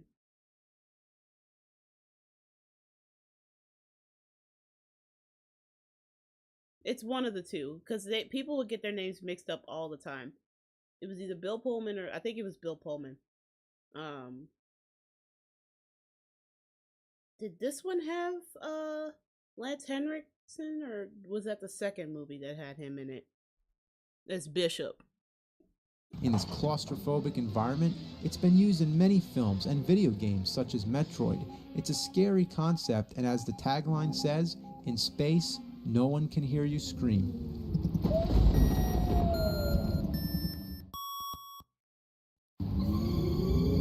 Bishop is in the second one. Okay. No, welcome back to the History of Horrors. It's Cinemassacre's Monster Madness. We've made it to the 80s, here we go. And the slasher Friday genre is in full motion. Friday the 13th does everything that Halloween already did. The point of view shots, the young adults being the primary victims. It's basically the same format, and people unfamiliar with the genre often confuse the two series. But one thing that Friday the 13th did was make its death scenes more memorable. That's Tom Savini's special effects again, the most famous being the arrow through Kevin Bacon. Another thing, Friday the 13th... Shout out to Kevin Bacon, by the way. Because I forgot that he was in this movie. I wonder if he's going to play 6 Degrees of Kevin Bacon. He made the camp setting a very popular setting for many, many slasher flicks. The girl who survived that night at Camp Blood, that Friday the 13th. Out in the woods, the killer could be behind any tree. The killer in the first film is not Jason Voorhees, and he never wears the famous hockey mask until part 3. But about 10 sequels later, he's one of the most famous horror movie characters to date. 10 sequels? Jason's badass. And a lot of that is due to the stunt work that came hotter. Damn. Jason gets all fucked up. Jason's been to New York City. Yeah, that's stunt working. To hell. Well, golly. To outer space. And he's fought Freddy Krueger. Freddy Krueger. We'll get to him next. I know he's gonna come after this. It has to. Nightmare on Elm Street. Welcome back. It's Cinemassacre's Monster Madness. Friday the 13th did have more boobs, and it had more. When I watched this, me and my boyfriend actually watched this movie on Friday the 13th. And I was watching it, I'm like, are they just gonna go all the way with it? Are they just gonna show everything? And then they did, and I'm like, oh well, goddamn. Shit. I was not expecting them to just go ahead and do it and balk. But you know what? Okay. I'm just along for the ride, I guess. Let me just go ahead and smoke my shit. Goddamn. Meanwhile, I'm like taking notes and shit, like looking at the. Oh shit! Okay, I might be able to use that later. Let's continue. Shout out to Cinemassacre. Every kid from the 80s remembers being scared to death of Freddy Krueger. Come to Freddy. He was so terrifying and so real at the same time. Just the idea of a killer that murders people in their dreams. Yes. When are you more vulnerable? Yeah, common trope. If you get laid in a horror movie, you're already dead. Than when you're asleep. If you're not familiar with the Nightmare on Elm Street series, Freddy comes into your dreams, and if you die in the dream, you die in real life. Not only does he kill people, he preys on their fear, and he enjoys it. Unlike Michael Myers and Jason Voorhees, Freddy has a face, a voice, and a witty personality. Even though the movie came out to cash in on the slasher flick franchise, Oh, it takes it's a so completely corny, but I original love approach, balancing the line between horror and mild comedy. I'm your boyfriend now, Nancy. The dream concept just opened up all kinds of possibilities. Anything Brother can came happen out in a the dream, window. so each movie had fresh ideas of what Freddy could do. And they also continued to blur the line between dream and reality. Often the characters wouldn't know whether they're awake or asleep, which would deliberately confuse the audience. So they really have a surreal quality to them. Now I'm playing with power. The series ran its course, but made an icon out of Freddy Krueger. That actually happened. One thing really cool, unlike Michael Myers or Jason, who are played by many different actors throughout the sequels, Freddy was played by Robert Englund every time. Shout He's out the to man. Robert Englund. Hey, you forgot the power glove. He actually did wear the power glove. Oh my god.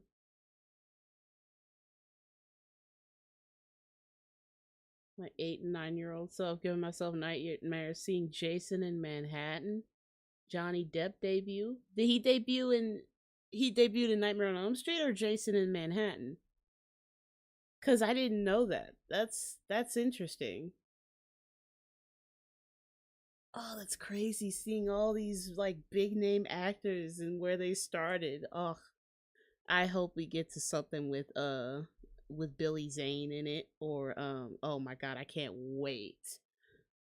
He has to show Candyman. It's mandatory. It's mandatory.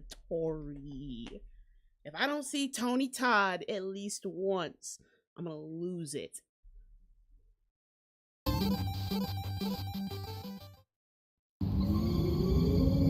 I don't know. I feel like there were just so many horror movies that came out during the 80s. Cinemassacre's Monster Madness.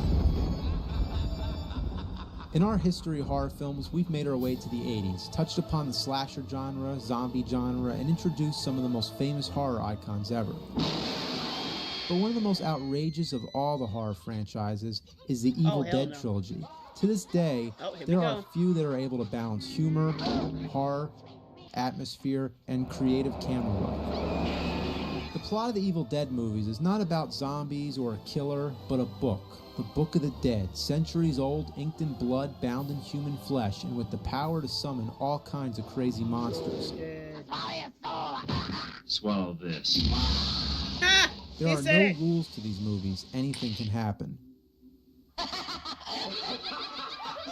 The first Evil Dead was made independently, low budget, filmed in an abandoned cabin. It relied on atmosphere and chills, suspense, and shocking scenes of grotesque dismemberment, creature effects, and bloodshed.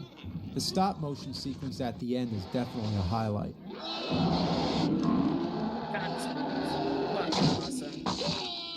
And how many movies have you seen where somebody gets raped by a tree?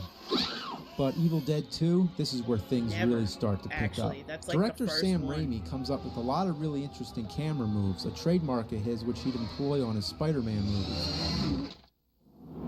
I forgot Sam Raimi. There's one great scene where it breaks the window of a car and it comes through the front. Oh, that's There's also cool. times when it goes through the entire cabin from the front door to the back. We assume it's a point of view shot, but we never find out what the hell it is that's chasing them. Bruce Campbell returns in his role as Ash, taking more than double the abuse and bringing more personality to the role. His character alternates between good and evil, and in a schizophrenic frenzy, he just puts up one hell of a battle. Don't you just hate it when your hand starts acting up? What do? You gotta show it who's boss. Cut that bastard off. Damn. Of course, the rest of the movie, he's got a chainsaw attached to his arm. You don't fuck with somebody with a gun and a chainsaw. That's badass. Evil Dead 2 is a fine... The only thing that I'll give the Darkness Falls mod on 7 Days credit is that they literally included all of the weapons from every classic horror movie film, and Ash's chainsaw is one of those special items that you can get. Mix of action, horror, and comedy. The ending leaves Ash in a time warp to the 13th century.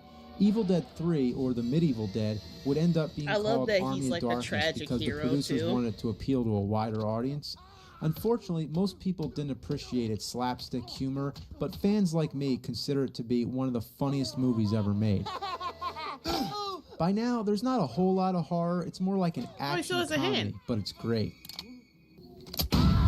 There's too many memorable lines to count.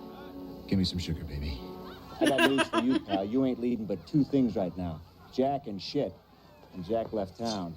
The character of Ash is now fully developed. He's one of the few heroes to balance the line of being badass and being an asshole at the same time. All he wants to do is get back to his own time period. Just send me back to my own time, pronto, today. But he's stuck having to save the kingdom from the Deadites. The wise man tells Ash that he has to retrieve the book from the sacred place, but he has to say the correct magic words. Klaatu Barada Nikto. Again! I got it! I know your damn words, all right? The words were actually taken from the 1951 classic, The Day the Earth Stood Still. You must say these words. Klaatu Barada Nikto. So did you know that Rey Mysterio was a stunt double for the guy who played Jason Voorhees? Really? Really? He was a stunt double for that actor? Well, it's gotta be one of like 5. Because Jason, the Friday the 13th series is like, it's got like 10 movies. And I think the actor changed consistently.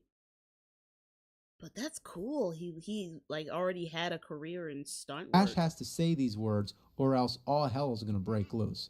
But when he gets there, he forgets the words. Klaatu Barada.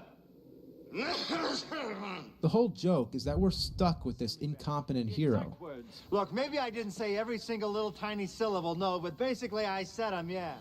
The last scene involves a huge epic battle with the dead, and since the days of Ray Harryhausen, stop-motion skeletons are always awesome.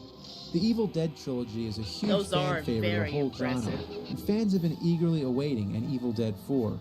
There's been video games, a musical, and countless merchandise proving that the fan base is there and ready. But unfortunately, a remake is planned, and not yet another installment in the series. Describing the appeal of these movies can't be done unless you see them, but there's one word that can sum it up. Groovy. That's right, groovy. Oh, I love that shit. Disclaimer, once again, YouTube, these are fake. This is for educational purposes. Monster Madness, and we got a Monster Mash for you today. In our history of horror films, we started in the silent era, worked our way through the golden age of the 1930s and 40s, where all the major movie monsters were established. And we got into the 1950s boom of sci-fi B movies, the coming of color gothic thrillers of the 60s and the 70s, and the 80s slasher flicks. Throughout this era, many new monsters were established, all starting their own series. We had Leatherface, Michael Myers, Jason Voorhees, Freddy Krueger, Pinhead, Chucky, Leprechaun. All these characters have made their mark on movie history. But near the end of the 80s, a little movie came out called The Monster Squad, which brought back all the classic monsters: Dracula, the Mummy, the Wolfman, the Creature from the Black Lagoon, and Frankenstein's monster. All them perfectly recognizable, but all with a fresh makeover, in color, and with a contemporary setting. Not only is it a reunion of these monsters, but the first time I believe they've all been featured in a live-action movie. The Monster Squad is just an ordinary group of kids with a clubhouse and a tree, but they gotta save the world from monsters. Is Frankenstein the name of the monster or the guy who made him? The guy.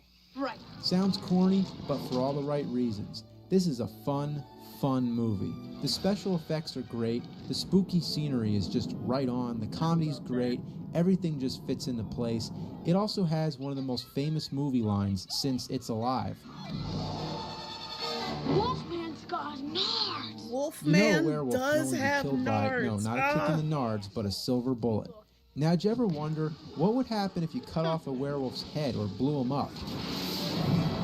Well, this is the first movie to explain that. He just comes back together. The first time I saw that, I think I pissed myself. The movie has an awkward balance. It tries to be a family film, but at the same time, not quite. You bitch! But it's a unique mix of comedy and horror. And for a while, it was a rare cult favorite. But today, it's starting to get the recognition it deserves. Well, after Monster Squad, throughout the 90s and 2000s, we began to see modern remakes of all the classic monsters one after another. Bram Stoker's Dracula, Mary Shelley's Frankenstein, Wolf, The Mummy, Hollow Man, Phantom of the Opera, another monster reunion in Van Helsing, and even a remake of Creature from the Black Lagoon is on the way, proving that the classic monsters never die. Every Halloween you see them everywhere, in TV commercials, costume stores, cereal boxes, and all kinds of merchandise. But if you're in the mood for a fun monster movie, gather around with some popcorn and put on the Monster Squad. Wolfman has got nards. It's Cinemassacre's Monster Madness, and we got a nasty one for you today. Before Peter Jackson was making some of the longest movies ever made, he was making some of the goriest movies ever made. And as we've seen in our history of horror films, the genre started out pretty tame. Psycho shocked the world with its stabbing scene. Night of the Living Dead pushed the boundaries even further with its flesh-devouring zombies. Dawn of the Dead took it to the extreme, and in color. The Evil Dead movies exaggerate the blood count and make comedy out of it. But then comes along the masterpiece, which is Brain Dead, a movie that brought the gore factor to indescribable heights, which still hasn't been surpassed. Look at these. Brain Dead, for whatever reason, is called Dead Alive in North America, but whether you know it as Brain Dead or Dead Alive, I can assure you it'll blow your mind. It's like Mortal Kombat, the movie. One personal highlight of mine is a creature baby getting the shit kicked out of it. Then there's the Kung Fu priest. I kick ass for the Lord. Now, I'm a little unsure where to go with this review, but all I can say is that it's the goriest movie I ever saw, and that's saying a lot. That is a line that will go. Think of the most that's horrifying, historic. grisly, bloody, sick fuck of a movie you can possibly think of. Then look at Brain Dead. Now, whatever you were just thinking of looks like the Care Bears. Here's another way I can describe it. Imagine 5 gallons of blood being pumped a second. And think of this. Movie theaters supplied barf bags. You ever heard of Lord of the Rings? Well, this is Lord of Gore.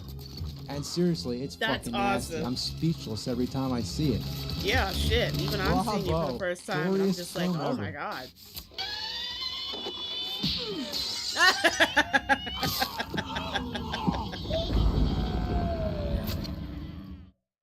I'm surprised they were able to get away with that back then. See, that just shows you that they could show you literally anything in the movie theaters.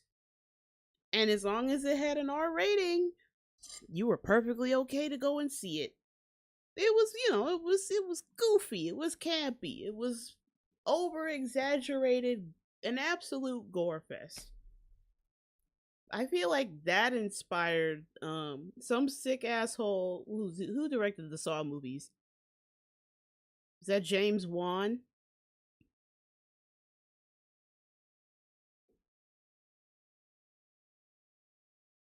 I think so. Yeah. Some sick asshole saw that and was like, you know what? Make it a series, but with carefully constructed Rube Goldberg torture devices. And it became a multi-million-dollar franchise. It just shows that at the end of the day, people are just kind of sick fucks.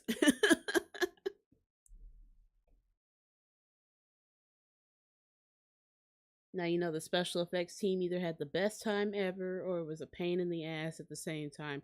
You know, they got a bunch of crazy, overzealous motherfuckers who, whose passion was like horror makeup and special effects. You know, they had a blast with this shit. It was like it was like Christmas. Every day they had to go to work. They're like, I get to make something explode today. Like, oh my god, you know they had to be so excited. We are moving on. It's Cinemassacre's Monster Madness. Director Wes Craven sort of established himself as a prime leader in the slasher franchise. Nightmare on Elm Street introduced Freddy Krueger and spawned many sequels throughout the 80s. Wes Craven was barely involved with these sequels, but in 1994 he returned to the series with Wes Craven's New Nightmare. Not only did the film finish off Freddy and keep him dead for nearly a decade, but it also had a self-awareness to it. Like, the movie centers around the film crew making the movie as Freddy becomes real. It's a strange notion of how horror movies could affect those who create it. Shortly after cleaning his hands of Freddy, Wes Craven decides to put an end to the slasher genre itself. No, it's just, what's the point? They're all the same. Some stupid killer stalking some big-breasted girl who can't act, who's always running up the stairs when she should be going out the front door. It's insane. Is that, what's her face from Terminator? Linda Hamilton? Is that Linda Hamilton? Sarah Connor from Terminator? This is her. This is Linda Hamilton, right? Scream kind of rides on the same idea as New Nightmare. It's a horror movie that tries to be self-aware that the characters in the film itself know the cliches. Never, ever, ever, under any circumstances, say, I'll be right back. Because you won't be back. I'm getting another beer. You want one? Yeah, sure. Matthew I'll be Lillard. right back. Often people dismissed horror movies for being so cliche, but now they were being celebrated. Shout out to Matthew Lillard, my horror Just like how baby Psycho daddy. made people look twice when they take a shower, and Jaws made people stay out of the water, Scream made people get caller ID. Why do you want to know my name? I want to know who I'm looking at. The killer in the movie wears a typical Halloween mask that was already common before the film came out. It was based on the famous painting, The Scream. By having such a common mask made it really generic and anonymous that the killer could be almost anybody. There's a formula to it. A very simple formula. Everybody's a suspect. Scream obviously didn't end the slasher franchise, and because it was so fucking popular, instead, it resurrected the genre. It had 2 sequels, a ton of crappy teen horror comedies, and a string of scary movie parodies followed. But one good thing it Whether did they were good was or bring not the audience's is attention up to back to the original interpretation. slasher movies, now I think, classics.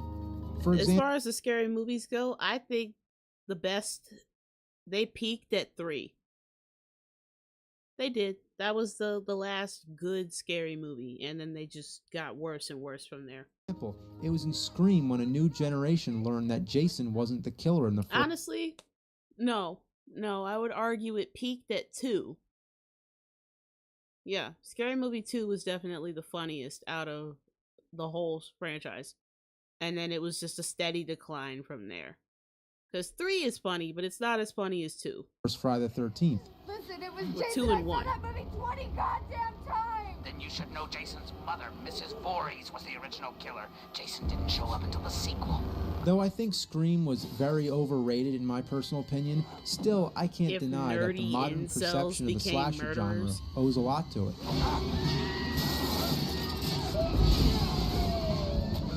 Shout out to Cinemassacre.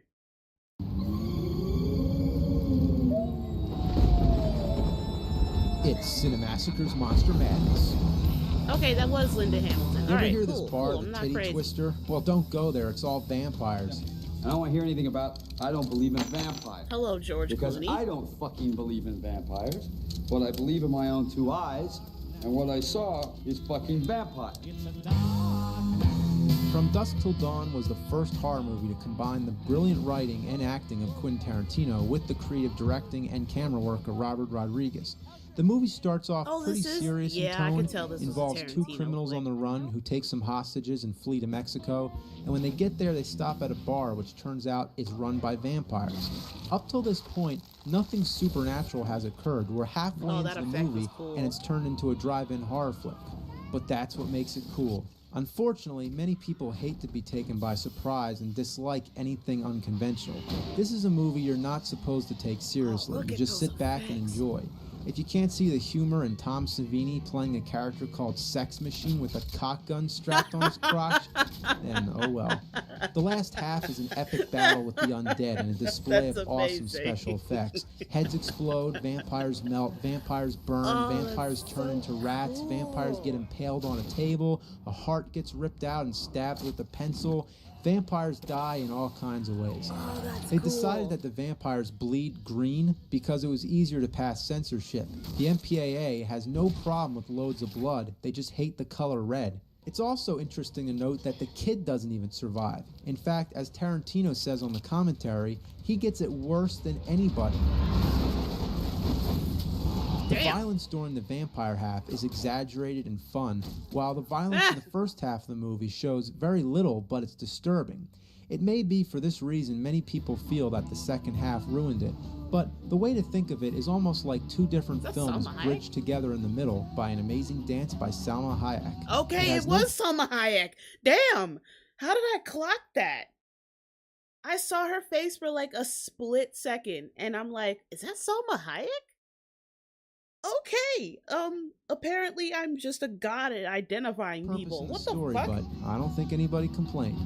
From Dusk Till Dawn is an important part in our history of horrors for breaking the rules, I saw the kicking titties. some ass, 100% and I saw referencing the titties. classics. I could not see the titties, but like I saw her face for like a split second, and I'm like, hold on, I know 10 this years later, woman. we saw Robert Rodriguez's Planet Terror and Tarantino's Death Proof done in the style of 70s exploitation horror Hayek, movies by the way. and released as a double feature entitled Grindhouse. Both films are now on DVD and prove that these guys know horror. Let's hope they make some more.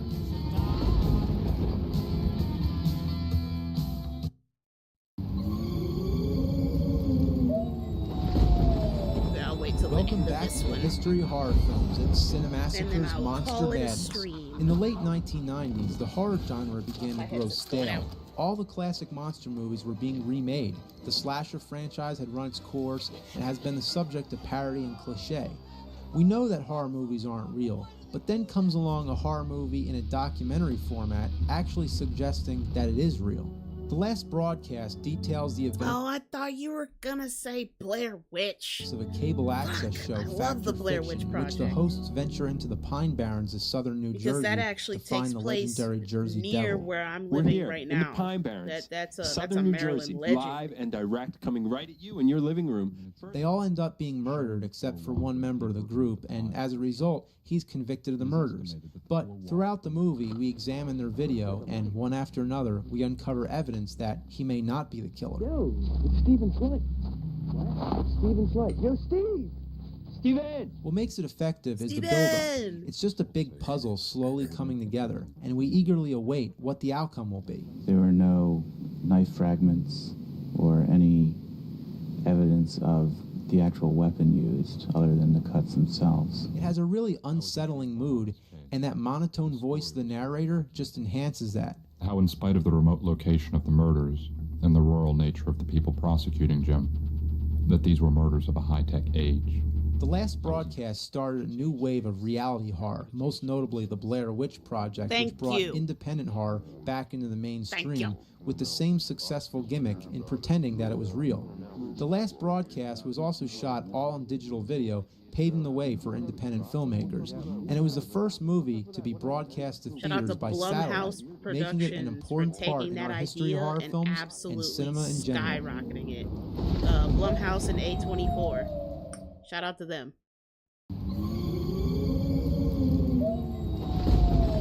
Welcome back. It's the day before Halloween, and it's Cinemassacre's Monster Madness.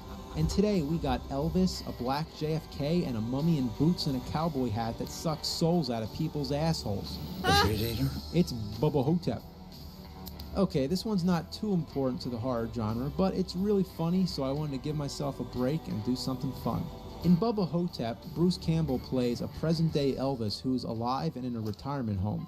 Nobody knows he's the real Elvis, because he switched places with an Elvis impersonator to escape all the public attention. So the impersonator died, not him. Now there's another guy in the retirement home, played by Ozzie Davis, who claims to be JFK. Jack, no offense, but President Kennedy was a white man. That's how clever they are. They dyed me this color. Whether he's really JFK or just out of his mind, that's up to the audience. Personally, I find it funnier that he's...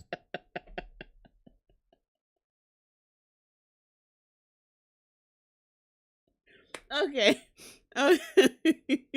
Okay. That's fucking hilarious.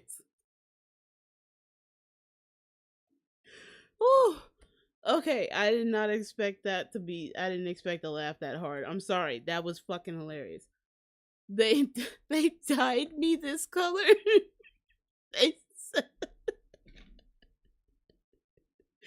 Oh, and it's even more perfect that he's played by a black man.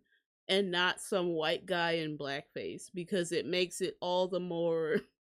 That shit just makes it even funnier. Alright, so now there's a mummy. Yes, a mummy comes to suck the souls from the residents of the retirement home, and they gotta stop it. Don't make me use my stuff on you, baby.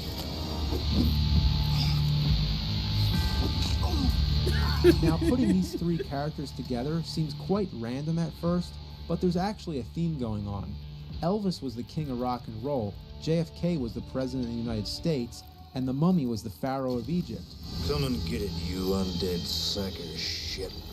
All these characters were a leader in some way, and all of them are supposed to be dead. So altogether, it's kind of like their last chance at life. That's as hilarious. ridiculous as the plot is, it's actually quite well made. If you get the chance, check it out. Bubba Hotep. Never fuck with the king. Yeah!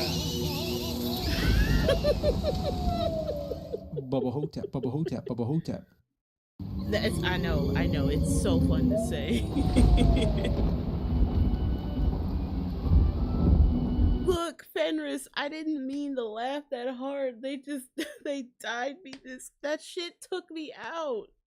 I need to watch that movie, and I need to find that movie, and I need to watch it.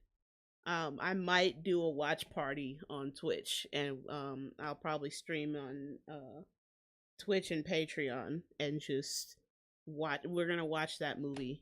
Probably, I might do it this weekend. That would be fucking awesome. Welcome back, and happy Halloween. It's Cinemassacre's Monster Madness. Oh no. No, get this bullshit off. No, I hate that song. Silver Shamrock. As the madness comes to an end, I just want to let you know that it was a lot of work to put all this together, so I'm going to try to make this day easy. What I'm going to do is recap on the state of horror movies in the new millennium. Well, in 1999, a movie came out called The Sixth Sense. I'm sure you heard of it. It was largely successful due to a twist ending, but it's also one of the most successful films ever made and one of the few horror movies to get all kinds of awards. Then in 2000, The Exorcist. Yeah, if I remember correctly, The Sixth Sense was directed by M. Night Shyamalan,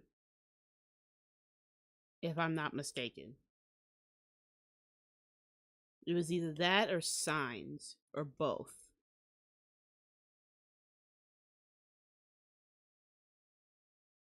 I know he directed Signs. I can't remember if he directed The Sixth Sense. Somebody correct me on that if you know, but I'm pretty sure M. Night Shyamalan was the director. Was re-released in theaters with restored scenes. It proved in this day and age that it's still one of the most terrifying movies ever made. In 2002, we saw 28 Days Later, a movie that made zombies scary all over again. It even brought back the genre. There's been a remake of Dawn of the Dead, a brilliant spoof, Shaun of the Dead, and George Romero, the man who started it all, comes back with Land of the Dead. And speaking of the classics, it seems at this point almost every classic horror movie has been remade.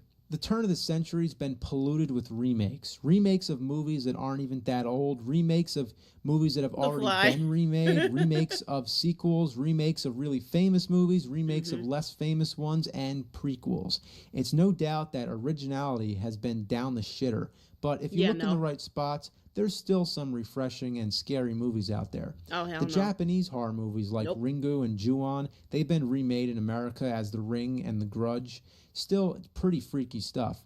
Cabin Fever was returned to the camp format, but instead of a killer, it's a disease. Despite being a pretty suspenseful and balls-to-the-wall horror flick, this movie is universally hated because of one small scene involving a kid screaming pancakes.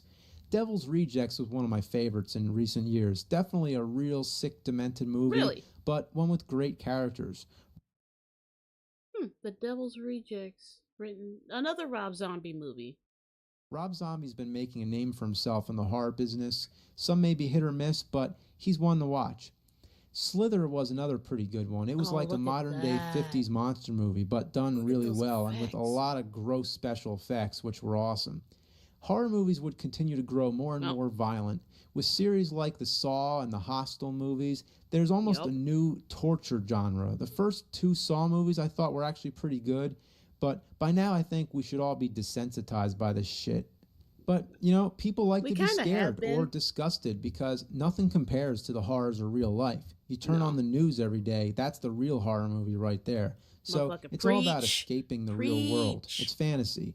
Today, the horror genre is more popular than ever. New horror films come out in theaters like every other weekend, and tons are released straight to DVD. Oh man, and this was before the whole analog horror craze on YouTube, and then the mascot horror genre that Five Nights at Freddy's sparked out. Just horror will always have an impact on us. Horror, there will always be some huge fan base of horror. It is just there. It will never go away because, like I said, people at their core are just kind of sick fucks.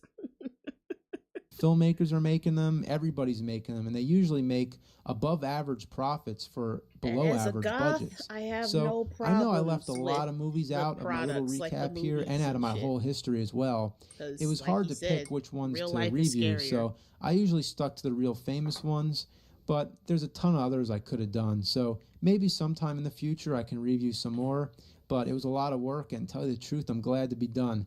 So I hope you enjoyed fucking this. felt I did it that. just because it was something I Oh wanted my to God. do, and I feel that on a personal level, G. Because I'm telling you, I woke up at 2 o'clock this morning. I blue screened, woke up, edited 3 videos back to back, set them up to be released on YouTube. Started editing another video that I'm working on for my horror channel. Got about halfway through, not even halfway through that. Then I decided, oh yeah, I should probably eat something. You know, went downstairs and actually hung out with my mom for a while. And then I came up here, made the thumbnail and everything for the live, and just was like, hey, I wanna react to this, but with you guys. Because I started watching a little bit on my own, and I'm like, hey, I wanna, and then I don't know, I just kind of got that sudden burst of energy, you know, that second wind. a really big fan of horror movies, and I just wanted to share my knowledge of it. Me So too. have a great Halloween. And signing out, this is Cinemassacre's Monster Madness. I'll see you later. Subscribe to Cinemassacre, aka the Angry Video Game Nerd. Like, I love me some James Rolfe. I just started watching him not that long ago. Because like I said, I grew up with the Nostalgia Critic. So I didn't grow up with the Angry Video Game Nerd, but it was recommended to me on multiple occasions. And so I was like, let me give it a try. And I'm hooked. I love this shit. It's everything nerdy. Like, my little nerd brain is just, I'm soaking it in like a sponge, and I can't get enough. It's like a drug of knowledge, of just nerdy, dorky knowledge. And it's, I love it. I love this shit. So please, if you are any type of nerd, whether it be movies, comic books, video games, horror movies, anything, please subscribe to Cinemassacre. He is a great channel, and he's been doing this, like I said, for almost 20 years now. Like, this compilation of videos, he did this in 2007, y'all. And there's multiple of these. There's a whole fucking playlist of these from every single year. So he's very consistent. But I'm gonna hop off because what is it? It's about 3. I should probably catch a little bit of Z's because I do have to work tonight. The good news is after tomorrow night, I got a nice little weekend vacation. So I work tonight and then I'm off Sunday night, Monday, and Tuesday. So I'll be going live every day, hanging out with you guys. The Vince Staple videos will be released periodically. I will be releasing those one by one, just because I'm going to start organizing my album reactions. Instead of doing one long video, I'm just going to put them in small little playlists. And I'm putting them like in order. So those are all going to be a part of like my overanalyzed series. And I think at the end of that album marks the end of that first official season of Overanalyzed. And then I'm going to start a new Overanalyzed series, and I'm going to start branching out into other genres of music.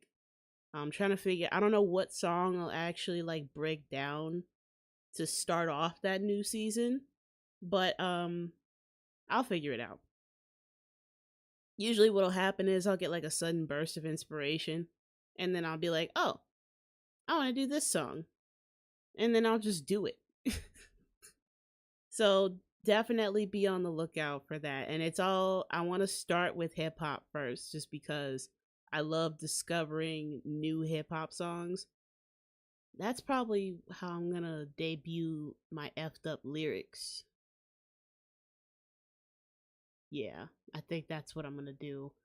So from here on out, the Overanalyzed series will likely be shifting into effed up lyrics, where I take, you know, the most famous songs or songs that you've probably heard 1,000 times, and I analyze their lyrics and show you just how fucked up they are. Yeah, I'm ruining your favorite songs for you. You're welcome. But as always, I've been Nixus, and thank you guys so much for coming through to the stream. I had a great time. We need to definitely do this again. I'm probably gonna make this a regular thing. Like if I'm feeling spooky, well, I'll probably even sit in the dark and we'll just watch this shit together. I think that would be a really good thing for specifically my horror channel, the Nixus Macabre. So please subscribe to that channel. It's at the bottom of my actual channel. Like if you go there and you scroll down, you should see it. So I've been watching Cinemassacre on and off for like 15 years. His stuff is really, the replay value is practically perfect. I say practically because it's still got the little flaws here and there. You know, it's a product of the times, of internet culture. So, you know, a lot of shit that they did back then was a lot of dated humor. But I don't know, it's just something about watching time capsules like those. It makes you reminisce. You cringe at the dated humor and the dated references and the memes that they use, but at the same time, you're like, you know, times were simpler back then. We could laugh at shit like a cat on a dollar store graphic screen with basic ass text on top of it, and we thought that shit was hilarious. We were watching shit like Charlie the Unicorn and Happy Tree Friends, and we thought that shit was amazing. But I had a great time. We're definitely doing this again, because the next episode we are in Godzilla-thon. So if y'all like Godzilla, and if you are fans of the Godzilla series, you will definitely want to come to that stream. I'll probably put a notification up ahead of time. I want to actually schedule my lives now. So this is the history of horror. We're going to be moving on to the next genre, which is Gojira. Yes. So you'll probably see a notification when I schedule the live, because I think scheduling them in advance would be a good way to kind of get some more structure to my schedule, because I can always plan it around my work schedule. And I'll be like, okay, well, I've got this coming out on this day. I'm supposed to be doing this on this day. I work that night, so I'm taking that day off, and then so on and so forth. I'll do a gaming stream this day, just to bring a semblance of order to my protocol here on the channel, just so that I'm not just randomly popping up on you guys. You know, I will be there for the Godzilla stream. Oh, for sure. Cause this is fun, because I'm my goth ass. I love shit like this. I do. It satisfies the psychotic little gremlin that dwells beneath the surface. And I learned shit at the same time. I learned so much from watching this video and just from like reacting and talking to you guys. There was shit that I know that wasn't even in this video. I learned it from Wildflower as a result of something that was voiced in this video. Like, I had no idea that the mom in Psycho was Jamie Lee Curtis's mother. I had no idea, and I didn't know that Linda Hamilton, arguably one of the most badass super heroines, or like the most badass action heroines of all time, was in Scream before she was in Terminator as Sarah Connor. That's awesome. And just the old school actors and how they all crossed over and acted alongside of each other, like Bela Lugosi, Boris Karloff, and then fucking, I forget the dude's name already, the voice of the Crypt Keeper. Like, just shout out to the horror movie industry, because never has there been a more creative genre than horror. Because when I'm telling you, it takes a true level of creativity to be able to show humanity at its most primal nature, but show it in an appealing way every single time, and to stand out from the rest. You know, you it's the same formula, but somehow there's a uniqueness with every single iteration that makes it stand out from the others. And I think that that really takes a true amount of creativity. And I will always salute people who work in the horror film industry, because the work y'all out here doing the Lord's work. Like, showcasing this horrific shit, but like making it look as real as possible. Just the practical effects, especially from back then. And I still shout out to directors who still use practical effects in their movies, by the way, who don't just rely on shitty CGI. Like, I always have a fond respect for people that aren't afraid to be like, no, we're not gonna be cheap and lazy. We'd rather be cheap and creative. Like ASAP Rocky said, bro, I'd rather have low quality good shit than have diamond studded weak shit. Or like platinum studded or like diamond coated turds. He's like, I'd rather have something that's good and lasting and long lasting, but like, I don't know, mid-tier quality, than to put out something that's super professional but is just empty and lifeless and is just shit. Drake. But we're on a bridge. No. Charlie. We're on a bridge, Charlie.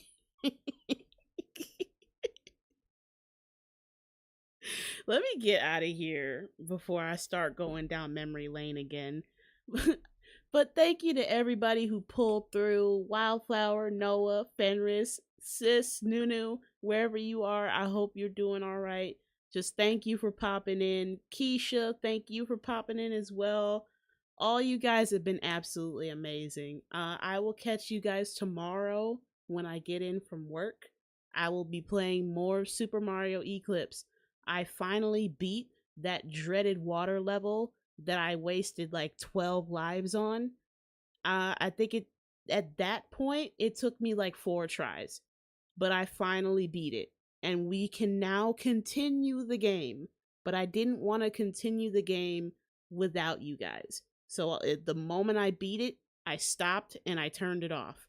So tomorrow I will be streaming Super Mario Eclipse yet again. We are continuing. I am continuing that quest to get my baby daddy Luigi in the game. As always, I have been Nixus, and I will catch y'all in the next stream. See ya.